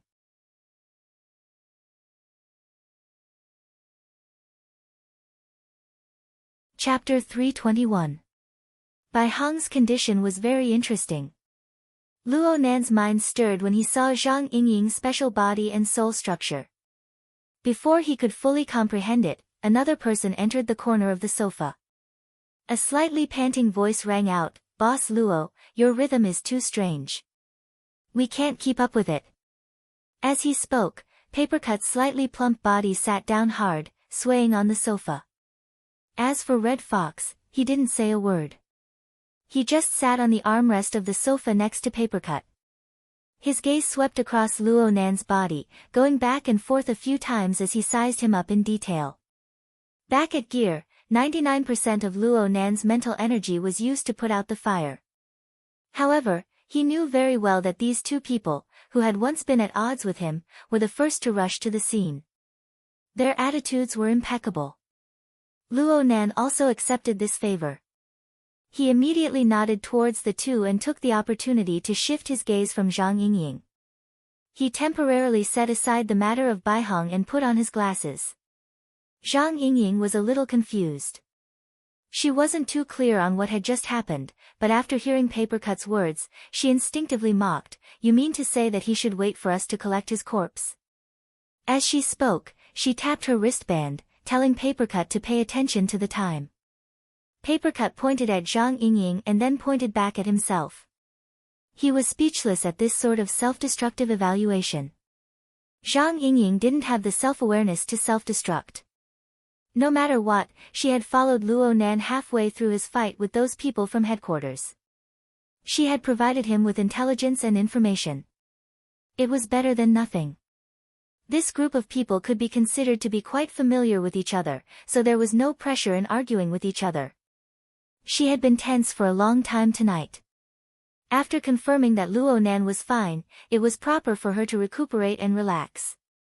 But on the other hand, as the only normal person, Tianxi was very uncomfortable with the sudden appearance of these people. The ring-shaped sofa was mostly closed up. There was only one entrance, forming a relatively private space. Tianxi sat at one end of the entrance. Papercut and Red Fox, who came later, sat at the other end.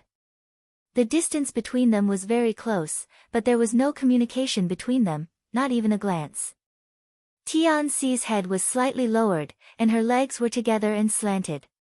She had a dignified bearing, but half of her body was outside, just like her current situation. As time passed, as the most outstanding self-protection mechanism of human beings, forgetfulness began to play its role. The nightmarish experience gradually became blurry, and Tianxi also pulled herself out of her trance and fear state. Her mind began to work again. The 88th floor was the venue of the Pingjiang district's first-rate school fellowship party. The participants were divided into a few age groups, but their basic identities were students. Among the people who arrived at the sofa corner one after the other, Luo Nan and Xue Lei aside, there was only one person who looked a bit like a student. It was the long-legged beauty who glowed with youth. As for the other three, they gave off a strong aura of society. Zhou Hu, whom he had met before, was a 40-year-old uncle. These people surrounded Luo Nan.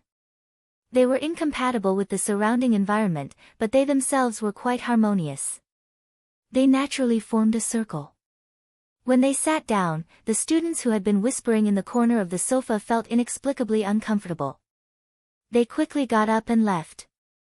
These people were Yi and San, and they said. They, Xiao Yi, Xiao said. Bye, were these people like Luo Nan and Puppeteer? Powerful people with inconceivable abilities? These Bai, He, of, Yun had, Chen, Bai, Mo, Tian, Yang, of, Hua. Tian, He, Tian Si couldn't help but guess. The circle she was in contact with was far from the campus or shallow political circle she was familiar with. It was so far that she couldn't understand it. It was even more daunting. Tian Si was adjusting her thoughts when a topic suddenly fell on her. The long-legged beauty, who looked to be a few years younger than her, turned her gaze over. This is the female lead of the first half of the story. She's really not bad. Speaking of which, you seem to have a crush on your sister. How come you've never been a virgin with a younger woman? Luo Nan rolled his eyes even though he was extremely sleepy after hearing these nonsensical words. Tian Si was quite embarrassed by Zhang Yingying's words. Her emotions stimulated her memories. She suddenly remembered that it was this voice that made Luo Nan abandon her in the very beginning. He wanted to cast aside his burden. Tian Si knew that she shouldn't get angry with these powerful people, but she was targeted time and time again. This stimulated her self-esteem from the bottom of her heart. Of course, she wouldn't use an intense method to express it. She just lowered her eyes and sat upright on the end of the sofa. She was calmer and more reserved than before. Her delicate bearing was the most obvious weakness. It was very likely to arouse the protective hearts of the opposite sex. Luo Nan remembered Tian Si mentioning coupling theory. He naturally spoke a few words to help her. Don't joke around. Senior sister Tian is a top student of our school's design institute. She'll be studying next year. It's very likely that she'll be my mother's direct junior sister. Oh, master's aunt. You can't just be an outsider. We share blessings and misfortunes together. Zhang Yingying giggled. Her eyes contained a hidden meaning. Do you understand what I mean? I understand. Why wouldn't I understand? If you hadn't interrupted me just now, I would have already invited her away, okay? No matter what their respective attitudes were, Luo Nan and Zhang Yingying had already reached a consensus. The matter they were about to discuss was far too sensitive. Letting Tian Si stay here would do no good to either of them. Luo Nan roused his spirits and cast his gaze toward Tian Si. Senior sister Tian, you've been tossing and turning quite a bit just now. I'm sure you're tired. It's fine if you don't participate in this party. Go back and rest. His words were more of an order than a concern. Tian Si's mind went blank. She didn't know if she was relieved or regretful. She was just about to nod when the man in the red jacket, who had remained silent all this time, suddenly spoke. The secretary opened a ward at Sacred Heart Hospital. You should go there and get your body examined to avoid any sequelae. Tian Si was stupefied for a moment before she realized that he was speaking to her. She very consciously cast her gaze toward Luo Nan. She wanted to see his attitude. Luo Nan was also puzzled. He looked at Red Fox, and the corner of Red Fox's lips twitched. You can call this procedure. Zhang Yingying immediately changed her position. She sneered. If procedures were useful, then this wouldn't have happened. Oh right, where's Secretary He? She's the one who called the meeting. Why is she late? She should be at the hospital. Papercut was afraid that Red Fox and Zhang Yingying would quarrel again. He rushed to interrupt and asked Luo Nan, speaking of which, what did you come here for? Did you have to wait until the party ended? I was waiting for news. Luo Nan briefly mentioned the matter of the Devil Ray. I was thinking that it would be safer to have that thing by my side. I really didn't know that you were actually a rich person. Zhang Yingying's eyes went wide. She had a very surprised appearance. Of course, this was sarcasm. Papercut scratched his head as well. Nanster, I'm not saying this, but the mutants on the market have never been sold for less than 10 million. According to the market price of this devil ray. Before Luo Nan could finish speaking, Xie Juanping's loud voice reached everyone's ears. Nanster, are you okay? Xie Junping and Hu Huaying hurriedly walked over. Xie Junping saw that there were many figures in the corner of the sofa, vaguely resembling Luo Nan. Xie Junping didn't think too much about it and simply asked. The words came out of his mouth, but he discovered that 6 or 7 pairs of eyes had cast their gazes over. All of them were unfamiliar faces. No, there was one who looked more familiar. Zhang Yingying. Yo, sheep's head. Hello. Zhang Yingying giggled as she waved her hand. She turned to express her admiration for Luo Nan for the second time. You actually let him go negotiate the price with someone. Before Luo Nan could speak, Xie Junping exploded first. What do you mean by actually? Zhang Yingying rubbed her fingers. How much? Xie Juanping's voice immediately lowered an octave. 60 million. Zhang Yingying spread her hands. Hee hee. Red Fox, who was sitting furthest away, withdrew his legs to make a path. He indicated for Xie Junping and Hu Huaying to go in and sit. He even opened his mouth to evaluate, the price is quite fair. Papercut also said, the ghost-faced electric eel we caught at 8 Rocks Reef last year was more or less the same price. It was sold for 40 million. However, the devil ray can be used both in the air and in the water. The price is hard to estimate. Zhang Yingying shrugged. What are you guys discussing with such a serious face? In any case, a certain someone can't afford it. Even if he could, he wouldn't be able to raise it. That's true. Papercut turned his head to look at the devil ray swimming mightily within the central crystal pillar. This mutant had been swimming in the nearby waters ever since Luo Nan sat here. It had never left. But in this way, the shoal of fish suffered a calamity. The strength of a mutant with a strengthened body is directly proportional to its appetite. It can eat several tons of fresh meat in a day. It's very hard to provide for it. I need it. Luo Nan stared at the devil ray. His voice was low. The effectiveness of my order frame can only manifest on the mental plane. I need an external device like the devil ray to be able to have some influence on the material plane. Some. Red Fox repeated these 2 words. He didn't understand what an order frame was, but his chest felt stifled. Right now, he was the only one who had to go to the hospital for an examination besides Luo Nan. Out of everyone present, Zhang Yingying was the first person to come into contact with the concept of order frames, gears, and coupling. She had been mulling over it all this time. She seemed to understand it, but she wasn't. Now that she heard Luo Nan mention this concept, it was as if electricity had suddenly passed through her mind. A light bulb lit up. The devil ray is an exoskeleton to you? Luo Nan was stunned. He answered, you can say that. Zhang Yingying's thoughts were clear. Her thoughts spun in succession. For you, the devil ray is just a module or a plug-in. The order frame is the energy source and overall control system. How do you do it? Luo Nan was very happy to explain a few related theories, especially when Zhang Yingying's description was very reliable. He immediately said, the generation, transmission, and output of energy and information are produced by the coupling of gears. Of course, gears themselves can produce. No, what I mean is, this is your first time seeing a mutant devil ray. How do you make it work for you? How do you make it do whatever you want? Zhang Yingying stared at him with wide eyes.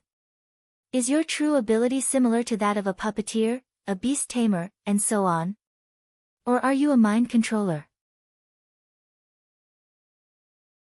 Red Fox raised his eyebrows in the sofa corner when he heard the last 3 words. Papercut grimaced in pain. Zhou Hu looked pensive. The others all had blank expressions. What's a mind controller?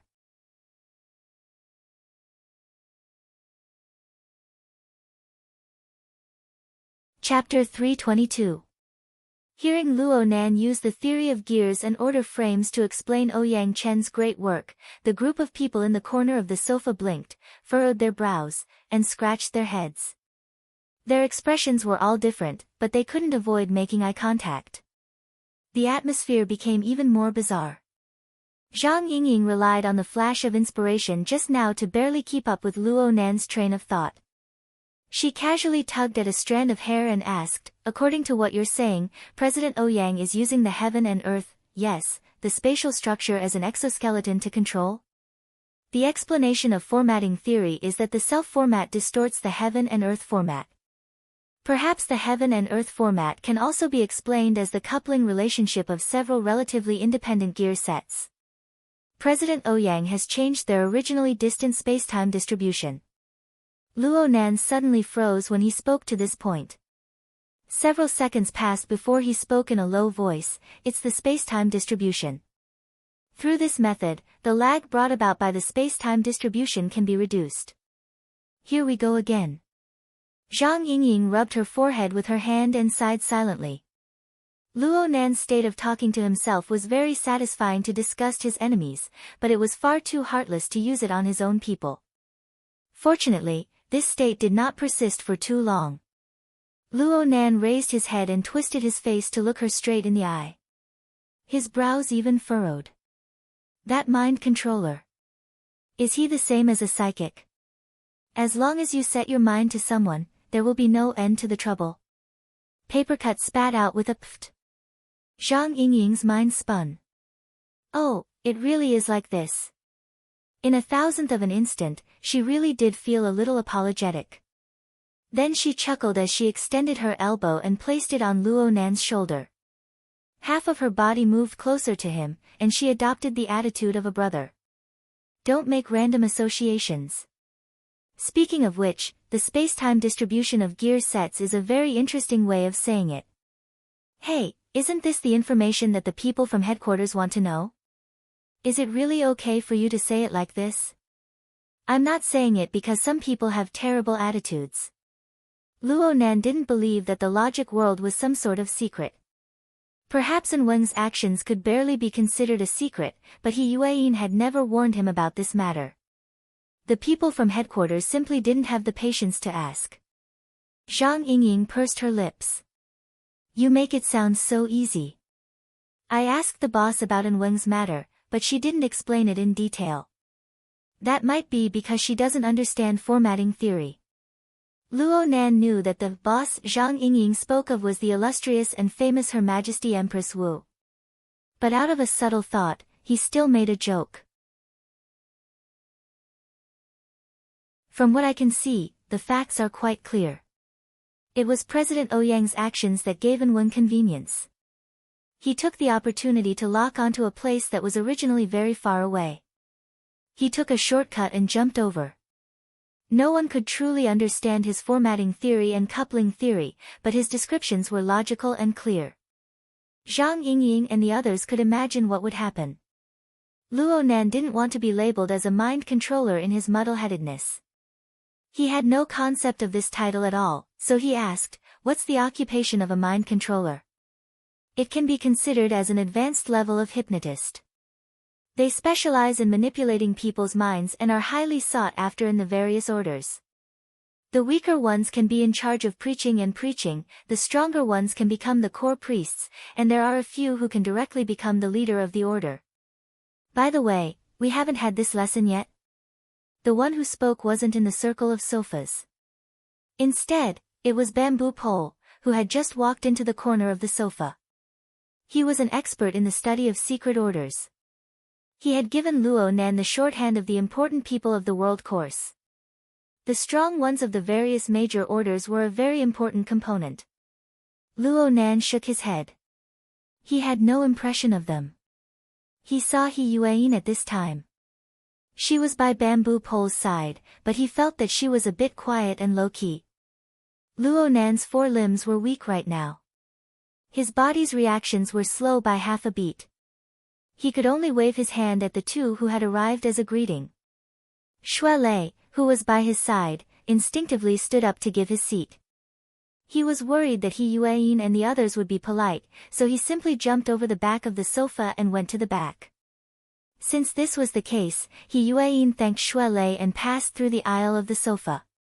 She and Zhang Yingying just happened to sit on Luo Nan's left and right.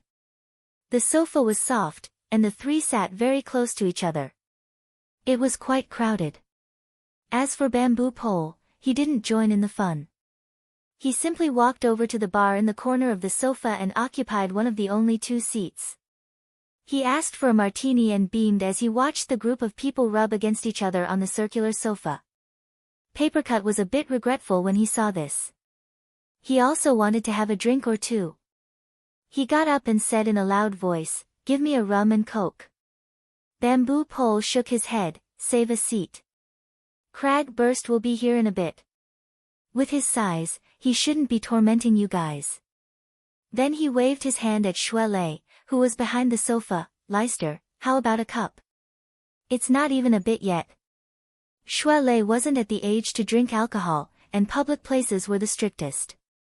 He could only politely decline this sort of pastime. Shui Lei walked behind Xie Junping and Hu Huaying as he spoke. The topic of discussion and the strange atmosphere had stupefied the 2 rich kids. They instinctively let out a breath of relief when they saw Shui Lei come over. Xie Junping asked in a low voice, "These are all?" Shui Lei didn't know how to respond for a time. Papercut, who was sitting next to them, put on a smiling face, "We're of the same profession in the society." "Yes, we're just like your Mystic Arts Research Society. Our fields are pretty much the same."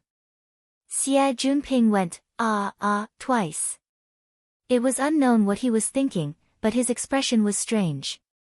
On the other side, He Yueyin spoke in a low voice after sitting down for a few seconds, "I'm sorry, Mr. Luo. This situation has occurred because of my negligence in my work." Luo Nan didn't say anything. He wasn't angry at He Yueyin, but it was absolutely impossible for him to say, "It's okay," at this time. In the end, he still minded. How could he not mind?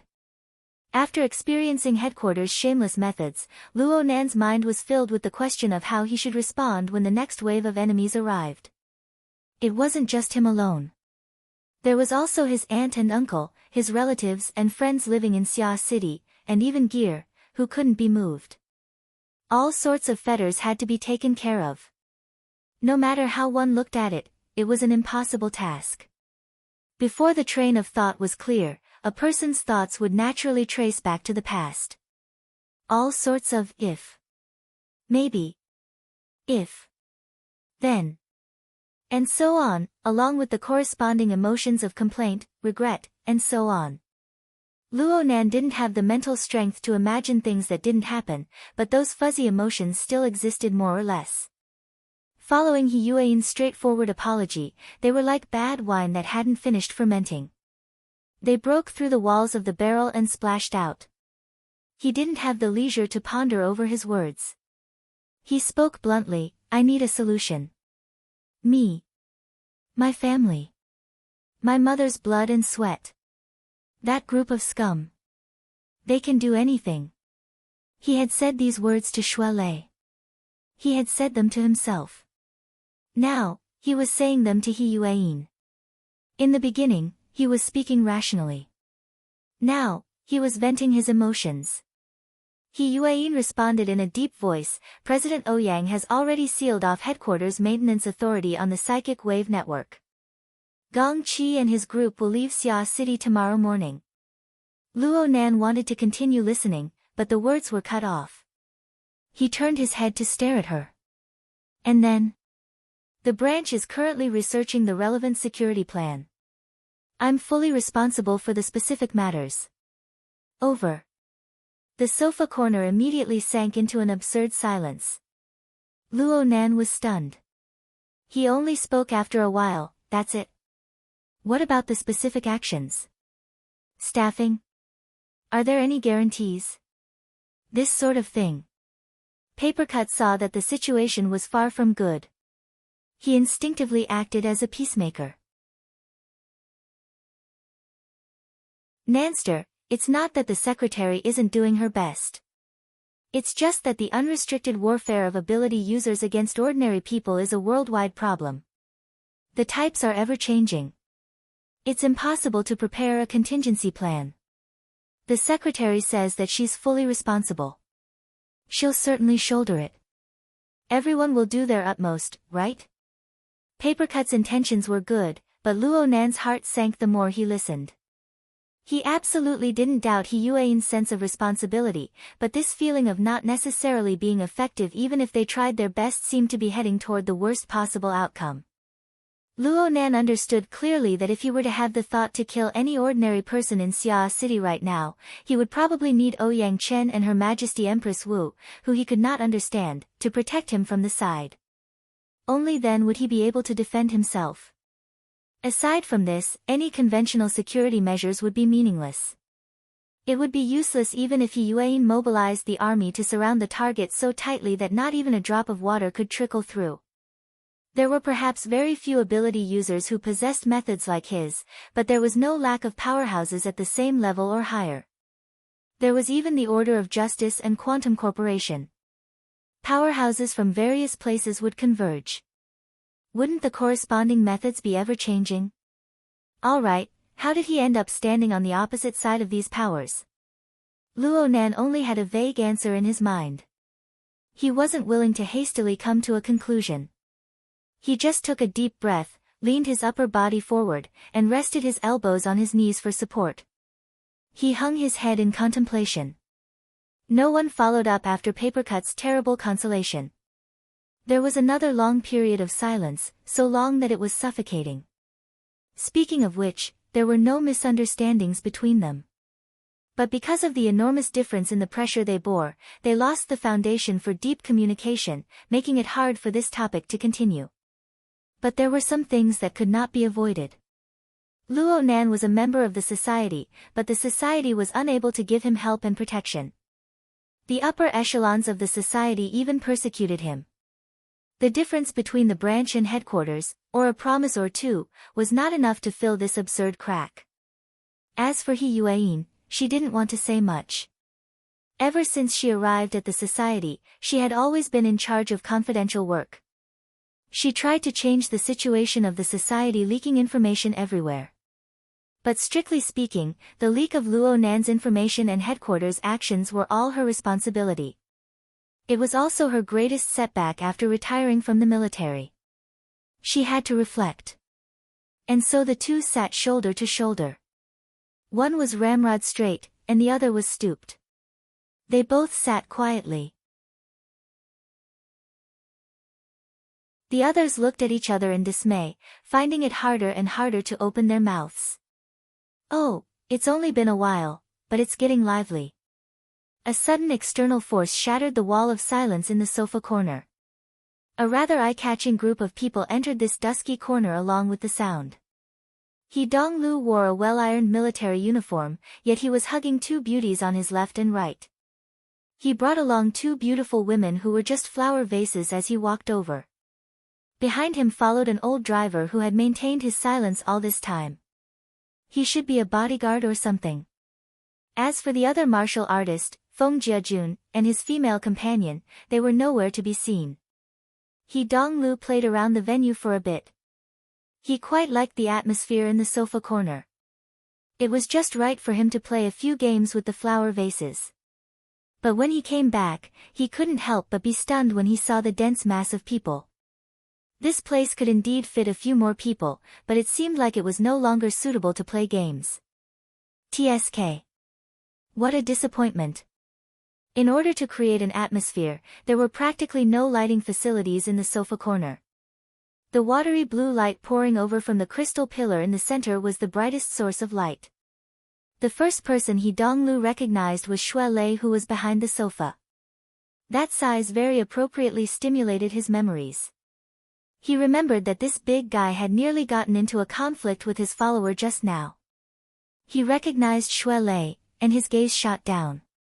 He also saw Xie Junping and Hu Huaying along the way. They all knew each other. He Donglu grinned and used his chin to point in the distance. You guys also know the benefits of this place. Come. Make some space. This party is really boring. It's just that the quality of the girls is okay. His words caused the two flower vases to pout coquettishly and laugh. On the side of the ring-shaped sofa, Xie Junping and Hu Huaying glanced at each other and stood up at the same time. Xie Junping called out, "Young Master He, we just so happened to meet. This place is too crowded. Let's go somewhere else, it's here." "What's a little crowded? At this time, we should squeeze a little." How could he Donglu be easily persuaded by others? Moreover, at this time, he saw Tianxi sitting upright with her eyes drooped at the entrance of the ring-shaped hair ring. Her dignified and elegant bearing was precisely the kind he admired the most. It just so happened that this side was relatively empty. He Donglu didn't care about the capacity of the ring-shaped sofa that was almost full. He hugged the two flower vases and walked inside. Naturally, he walked to Tianxi's side. He Donglu could be carefree, but the old driver behind him had to fulfill his duty. As he spoke, the latter had already keenly sensed that something was wrong. Sweeping his gaze, he also saw a familiar person first. Zhou Hu. The old driver opened his mouth, wanting to speak. At this time, a cold and clear gaze shot over from the other side. The instant he made contact with the gaze, he immediately stood at attention and shut his mouth. Although he Donglu wasn't considered a proper hoodlum, he already had thoughts of hunting. As he passed through the inner aisle of the sofa, he deliberately rubbed against Tianxi's legs, which were wrapped in her long skirt. He revealed a smiling face and said, "Excuse me, beautiful." Tianxi knew from Xie Junping and Hu Huaying's reactions that this young master he had an extraordinary status. She faintly furrowed her brows, but she didn't raise her head. She just shrunk back a bit. He Donglu chuckled as he sat down. He was just about to strike up a conversation when he heard a low chuckle from the side. The sound was extremely pleasant, like the cry of a lark on a branch. It made one's heart itch to hear it. He Donglu followed the sound and raised his head. He saw a youthful and bright young woman. She laughed in an unbridled and willful manner, revealing a mouthful of white teeth. She didn't conceal them at all, practically lighting up the dusky corner. Oh my, this is good. He Donglu was at the age where he loved to play. He liked this kind of magnanimous playmaster the most. He immediately changed his target. His gaze swept over the other person's body, and he called out with a laugh, "Beautiful lady, you're dressed as a female student being kept as a mistress." Zhang Yingying had been stifled by the previous round of silence. It was hard for her to speak even if she wanted to. Naturally, she was incomparably cooperative when she saw that there was something fun to be had. She beamed as she hugged Luo Nan's arm and shook it. "This is our boss."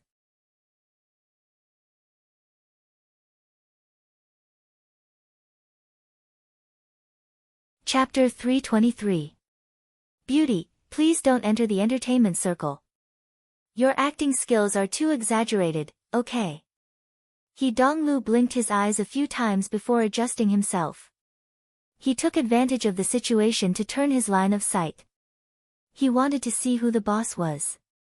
Luo Nan was pondering over a difficult problem, but He Donglu and Zhang Yingying had joined forces to cause a ruckus. His train of thought was completely severed. He frowned and raised his head. Under the illumination of the deep blue light, he just happened to meet He Donglu face to face. "Oh, haven't we met before?" He Donglu had a bit of an impression, but Luo Nan had taken off his white coat and was even wearing his glasses. There were too many distracting factors, so he didn't recognize Luo Nan for a time. Xie Junping smiled as he introduced, "Oh, it's Nanster. We just met here." He Donglu had seen many people tonight, so how could he remember so much? However, he shot a glance at the large man standing behind Xia Junping, and a light bulb went off in his head. He remembered this group. The one that left the deepest impression was actually Xue Lei, the martial artist. He had nearly gotten into a conflict with his other follower. As for Luo Nan, who was playing the role of a psychologist, he Donglu could only barely say that he had some impression of him. "Oh, I've seen him before. What's up? You changed your role. Do you think that being a boss is more promising?" Luo Nan glanced at him, but he didn't respond. He Donglu didn't mind. He didn't give Luo Nan any space to speak, so he directly gave his evaluation. "This move is quite creative. Most importantly, it's interesting. It's just that you're wearing it. It's a bit lacking in professionalism. Especially the glasses. What a failure. Bro, your face is tender to begin with. Now that you're wearing this featureless prop, you look like a student even through the crystal pillar." Zhang Yingying followed up, "You're a big boss. There's nothing wrong with being a bit casual. It's good to be surrounded by followers. You see, secretaries, lovers, followers, bodyguards, a whole bunch of them." She drew a circle with her slender fingers. Behind her, Xue Lei was tall and strong, and looked like a bodyguard. He also had a corresponding sense of duty. However, most of the followers sitting on the sofa could only roll their eyes. Of course he Donglu knew that this was a joke. He laughed out loud and habitually raised his arms, resting them on the shoulders of the two pretty faces. After all, there were too many people here. When he stretched, it was a little tight. His originally well-ironed military uniform was lifted halfway by his movements. Right Vase very considerately reached out and tried to smooth it. Later, she felt that it was not easy to do so, so she simply helped him unbutton his shirt and revealed the shirt underneath. Amidst the laughter, she pretended to lose her balance and rolled directly into his arms. She even pretended to struggle, but in fact, she was rubbing against him and teasing him. On the other side, Vase left, pouted. She had been outshone by her comrade and competitor. He Donglu did not bat an eyelid. From what he saw, the right pretty face's method of courting favor was a bit low. It was mixed with feelings of jealousy towards that female student. His thoughts were impure. Originally, a friend with benefits for a short period of time wouldn't be able to ask for too much. However, there was a first-class prey in front of him. If he continued to accept this, wouldn't it make him seem too low-class? Therefore, he Donglu paid no attention to the plump and tender flesh rolling around his waist. His gaze swiveled, skipping over all the men. He only looked at the women. Soon, he discovered that Luo Nan's secretary on the other side seemed to be pretty good. The lighting in the corner of the sofa was dim, and the left pretty face was separated by the angle. He Donglu wasn't able to see clearly for a time. He only knew that the woman was dressed in a white-collar outfit. She sat on the sofa, and her thin suit pants faintly outlined the lines of her legs. Her legs were slender and powerful, and the feeling was quite right. There was also the quiet lover at the edge of the sofa. He could see her even more clearly now that she was unobstructed. Don't look at her submissive appearance, she had a different flavor. Oh, she looked a bit familiar. TSK. Secretary, lover, and kept woman. They were all first-class characters. He Donglu could not help but feel jealous. He had always been a bit emotional. He suddenly didn't want to pay attention to Luo Nan. Instead, he took advantage of the gap made by the right pretty face to chat and laugh with the lover at the edge of the sofa. Beauty, I think we've met before. Tianxi gave him a glance and nodded slightly. She didn't say anything. This was a rather polite refusal. However, how could he Donglu be sent away so easily?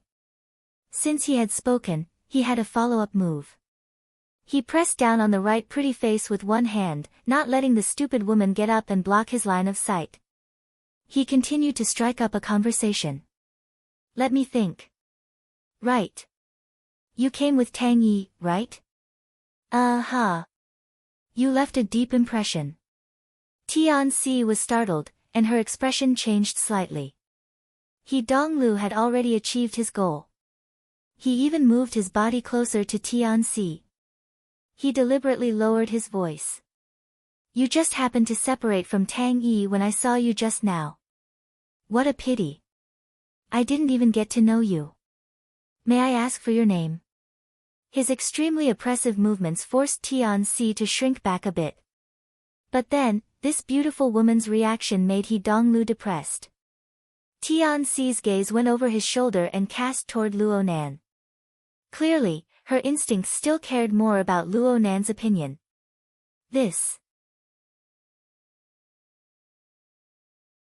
Was this really just role-playing and nothing more? Oh, and also, isn't this ring-shaped sofa a bit too quiet? Just as this thought arose, Luo Nan began another conversation. Is there any way to get a large loan? Zhang Yingying responded, how much do you want to borrow? 60 million. Wow. Look at how determined you are to get it. It's true that I'm determined to get it. Luo Nan's elbows were still resting on his knees. His hands were clasped together, blocking his mouth for a bit of support. His head faced the crystal pillar in the center, staring at the mutant devil ray that was still spiraling and swimming inside. He Donglu. Why did it feel like he was transparent air? Not a single word in the short conversation was related to him. Even though he had brought 2 flower vases and forcefully entered, even though he had brought out the topic of role-playing, and he had even taken liberties with his lover. The sofa corner circle had not given a serious response. They had even ignored him. Please. No matter when or where young master went, he was always the center of attention. He was the center of the stage. When had he ever encountered this sort of treatment?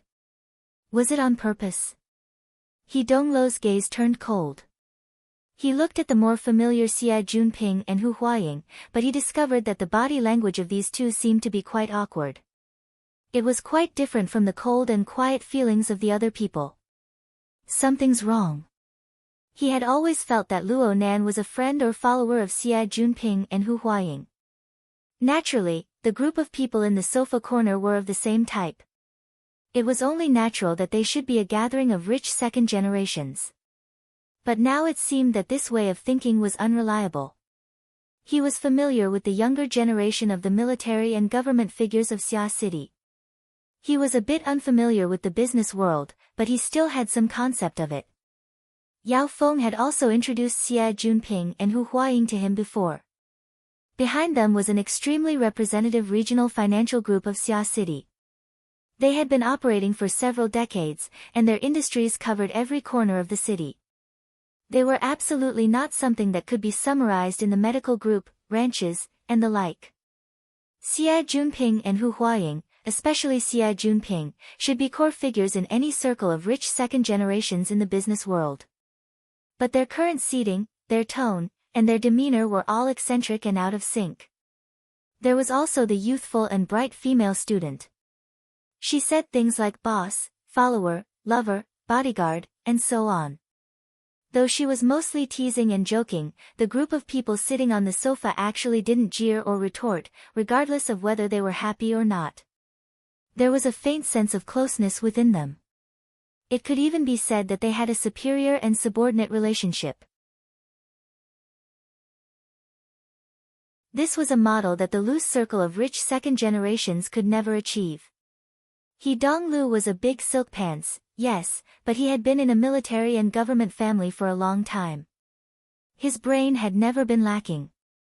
Once he discovered a problem, his gaze swept over everyone's faces once more. This time, the objects of his observation weren't limited to beautiful women. He finally discovered that aside from the ones he paid attention to, the remaining few were all relatively old. They didn't have the slightest bit of scholarly air. They shouldn't belong in the category of participating in the party. He observed others, and others also looked at him. The emotions in their gazes were subtle. What's the meaning of this oldest guy staring at me like that? He looks quite familiar. Old Joe? Fuck. He Donglo's scalp suddenly tingled. His gaze drifted, and he instinctively avoided the gaze that was brimming with deep meaning. Then, his drifting gaze finally caught a glimpse of his own bodyguard, the old driver. He didn't even take a seat. His gaze was looking straight ahead, and he stood ramrod straight. He was perhaps even more serious than he was back in the army. At this time, Yao Feng made a phone call. Xie Junping contacted him, and the other side immediately asked, "Have you seen young Master He? They just happened to be together." "It's Yao Seer." Xie Junping made a slight gesture towards He Donglu. Seeing that the latter didn't respond at all, he reported the location. "He's at the corner of the sofa in the bar." "Don't." He Donglu suddenly spoke. He suddenly stood up, giving Xie Junping a fright. He only saw He Donglu chuckle and reply, "There's no need for him to come. I just happen to have some business with him. See you guys later." Xie Junping looked over, stunned. Hu Huaying's expression was more or less the same. As for the two flower vases at He Donglo's side, they were even more dizzy. They stood up at a loss of what to do, completely unaware of what was going on. It was good to stand up, especially the flower vase on the left. Her posture was perfect. She helped him block the other side's line of sight. He Donglu only considered himself to be a role model of the new era, deceiving one's ears while stealing a bell. He didn't say anything else and headed outside the ring-shaped sofa. Tianxi subconsciously moved to the side to make way, but at this time, a swift and fierce tall and sturdy figure arrived. He raised his voice and laughed, "Oh my, so many people. Are there any seats left?" Crag Burst had arrived. Before his laughter faded, He Yueyin coldly said, "Stand." "Huh?" Crag Burst stared blankly for a moment. He then saw a certain young man in a military uniform in the aisle of the ring-shaped sofa. His clothes were untidy, and he was about to take a step and jump out. He immediately came to a realization. He had always been a man of action. His large hand, the size of a cattail leaf fan, stretched out and pressed down on the young man's head, directly pushing him back. Crag Burst's thick and long fingers pinched He Donglo's head like a ball. His palm blocked He Donglo's mouth and nose, stifling He Donglu to the point where his eyes rolled back. Since birth, when had he ever been treated like this? Even if it was only for an instant, it was enough for him to remember it for a lifetime. Especially Xie Junping and Hu Huaying's stupefied appearance. It fully displayed the effects of this absurd play. He had finally been placed in the center of the stage, but he was playing the role of a freaking clown. An utterly terrible mood rushed to his head. He Donglo's face flushed red. Crag Burst's palm had just moved away when He Donglu stomped his feet and shouted, "He Yueyin, is this how you treat your little brother?" The sofa corner suddenly turned silent. Truly, many people needed to adjust the way they stabilized their facial muscles. But soon, Zhang Yingying used a loud whistle and laughter to announce the failure of the adjustment. "Wow, Secretary He, you two siblings really complement each other." Pfft. Cough cough cough. Papercut also broke down. He laughed and coughed. He even had to raise his hand to express his apology to He Yueyin. He Yueyin didn't care. He Donglu didn't care about hunting targets and the like. He glared angrily at Zhang Yingying and the crowd of onlookers who were watching the show. Countless vicious thoughts flipped through his mind. But soon, He Yueyin issued a new order. "Take it off." These words came out of nowhere, but He Donglu understood in an instant. His face flushed even redder. He shouted, "Sis, leave me some face. This isn't a real military uniform. It's cosplay. A prop." He Yueyin didn't say anything. She merely raised her head from the thick shadows and cast her clear and cold gaze. The left pretty face had long since been stupefied by this scene. Her legs went soft, and she fell back onto the sofa. There was no longer any barrier between the siblings. Everything was clear and distinct. He Donglu was afraid of this, not to mention that he was from a military family. His methods were indeed taboo. In the end, he could only grit his teeth and take off his military uniform. He conveniently stuffed it into the right pretty face's bosom. He waved his hand irritably, like he was shooing away chickens and ducks. He told the two pretty faces to scram. All of you go. All of you go. Hurry up. The two pretty faces left with stupefied expressions. He Donglu only wore a white shirt on his upper body. Even though the temperature in the building was adjusted quite well, he still shivered under the psychological effects. He spread his hands toward He Yueyin in extreme helplessness. This should be fine, right? He Yueyin ignored him. She tilted her head slightly and asked Luo Nan in a soft voice, Mr. Luo, are we going to the hospital now? Luo Nan knew that this place was no longer suitable. He nodded and stood up. Everyone moved with him the moment he moved. The members of the society stood up in unison. People like Xie Junping and Tian Si, who had no concept of what was going on, stood up subconsciously. The group of people walked out in a dense mass. Hey, hey! What the hell are you guys doing? He Donglu suddenly became an invisible person. His urgent greetings were ignored. He was truly indignant. He couldn't help but reach out to grab his sister, but he didn't have the strength to do so. How could he grab her? He forced himself to keep up, but He Yueyin's cold and clear gaze streaked across him. He immediately raised his hand and stood motionless in his original spot. He stared blankly as the group of people left into the distance. Hey, young master He. You're... Yao Feng rushed over from behind. He saw He Donglu wearing a white shirt.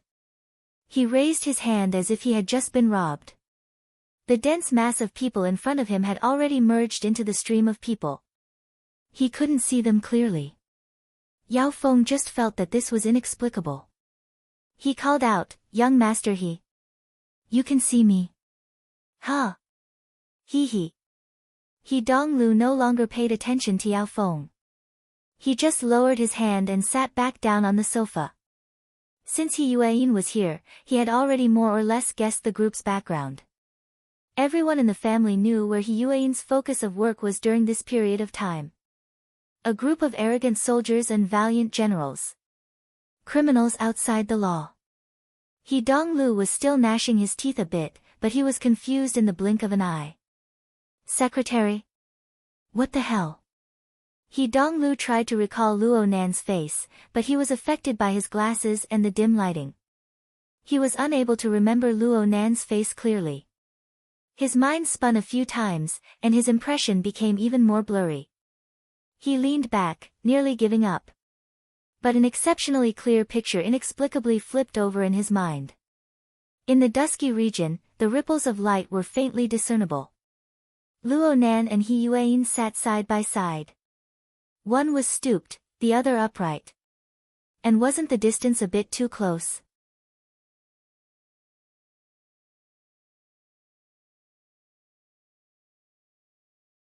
Chapter 324. October 28, 2096. 4:55 in the morning. Luo Nan's consciousness floated up from the chaos. It was neither close nor distant. He hadn't opened his eyes yet, but the Hexier had already projected a portion of useful information into his mind. It represented the beginning of a new day. Sunday's class schedule was updated and adjusted. Outings were arranged. Gear's repair progress was made. Grandfather's condition was briefed. The latest battle situation regarding the logic world was on the internal forum. The series of information that had already been sorted out lit up on the Hexier's interface. Luo Nan's mind swept over, and he received the information one by one. But he didn't read it in detail. He just stretched lazily on the bed and adjusted his posture a bit. He laid perfectly straight and relaxed his body. Right now he was lying on the bed with his hands crossed behind his head. As his body turned, the back of his head rubbed against his palms, making rustling noises. The warmth of his palms passed through a thin layer of hair and rotated on his scalp. But no matter what, it was unable to seep down. Instead, there was a slight coolness that seeped out from the inner layer of his scalp. This feeling was very wonderful. The interior of his brain cavity was empty.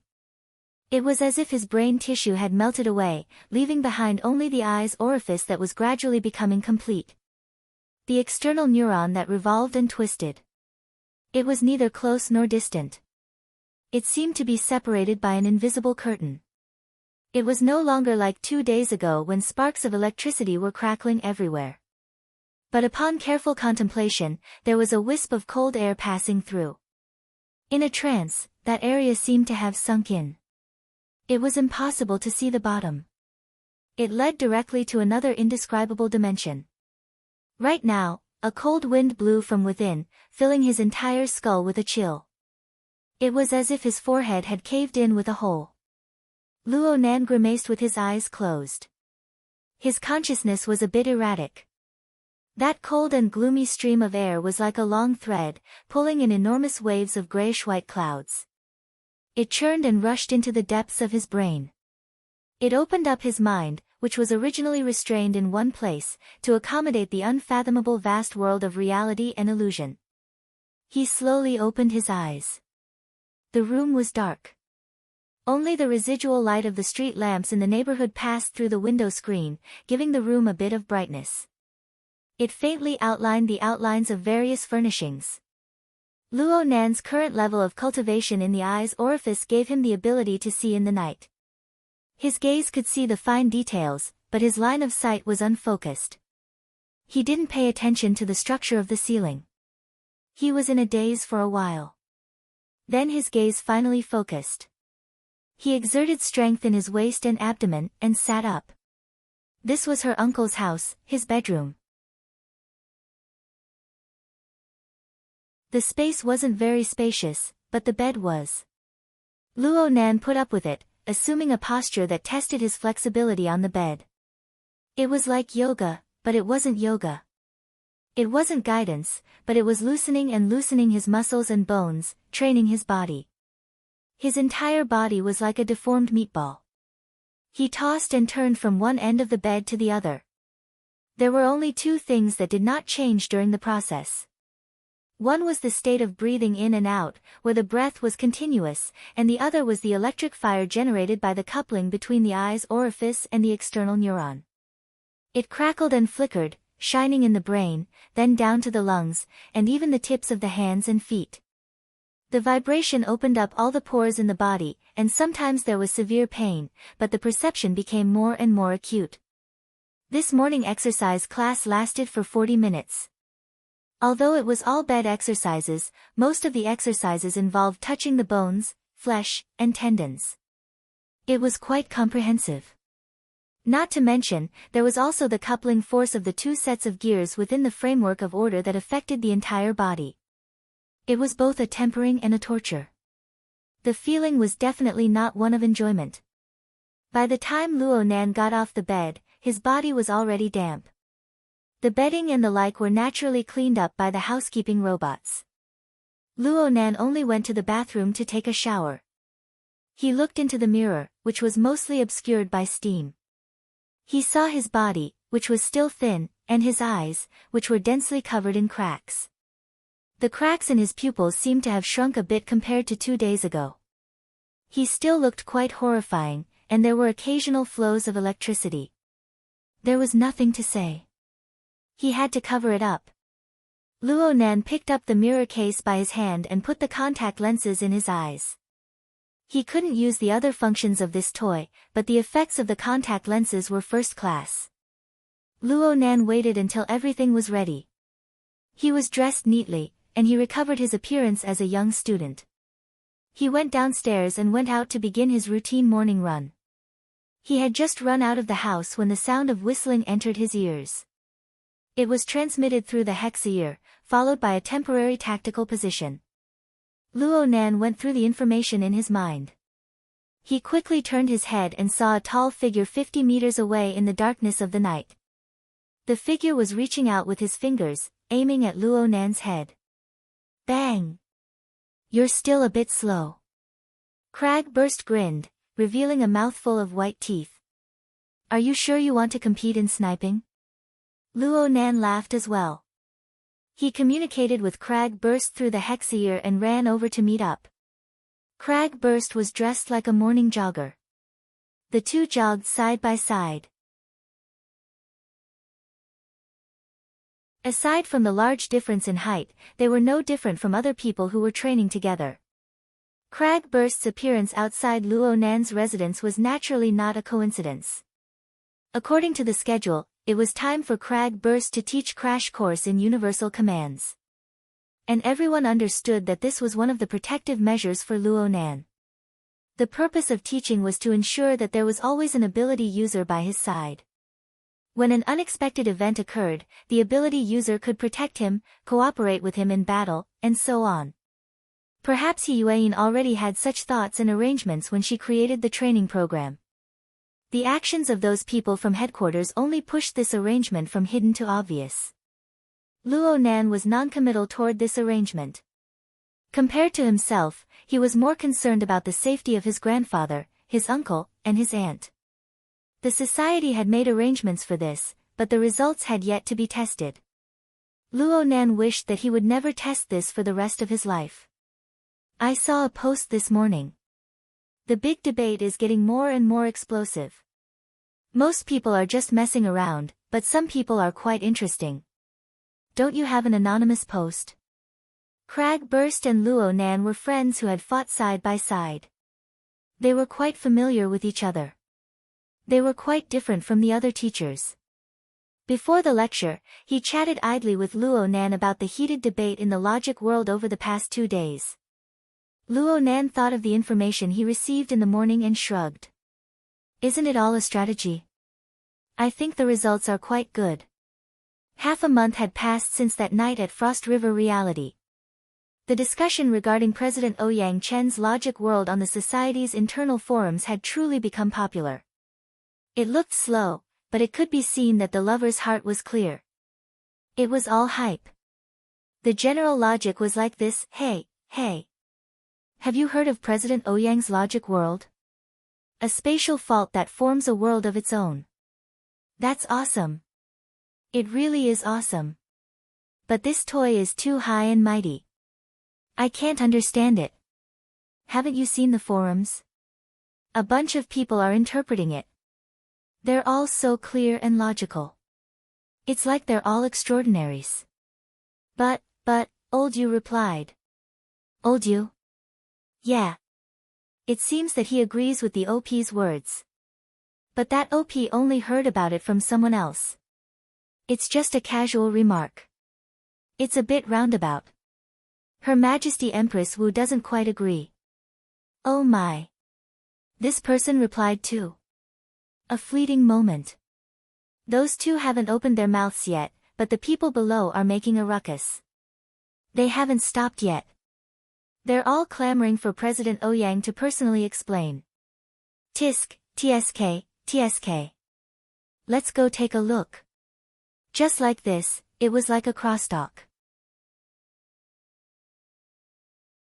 It was too fake, but it couldn't withstand the effects of Old Yu and Her Majesty Empress Wu's authority. There was also the anticipation of Ouyang Chen personally teaching and explaining. In a short dozen hours, related posts flooded the screen.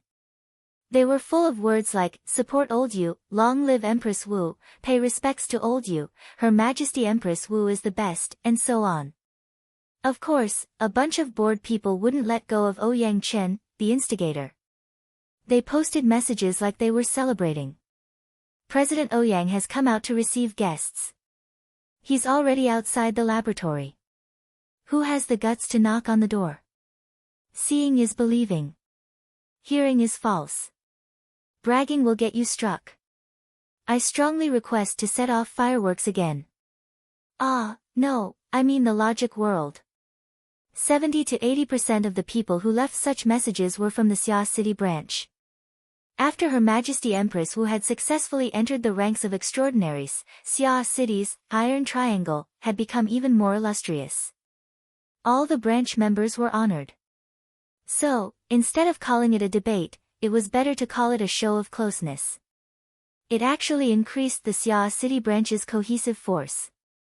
In the eyes of some people, the posts had a different meaning. It seemed that the Xia City branch no longer wanted to hide the truth of the Frost River reality incident.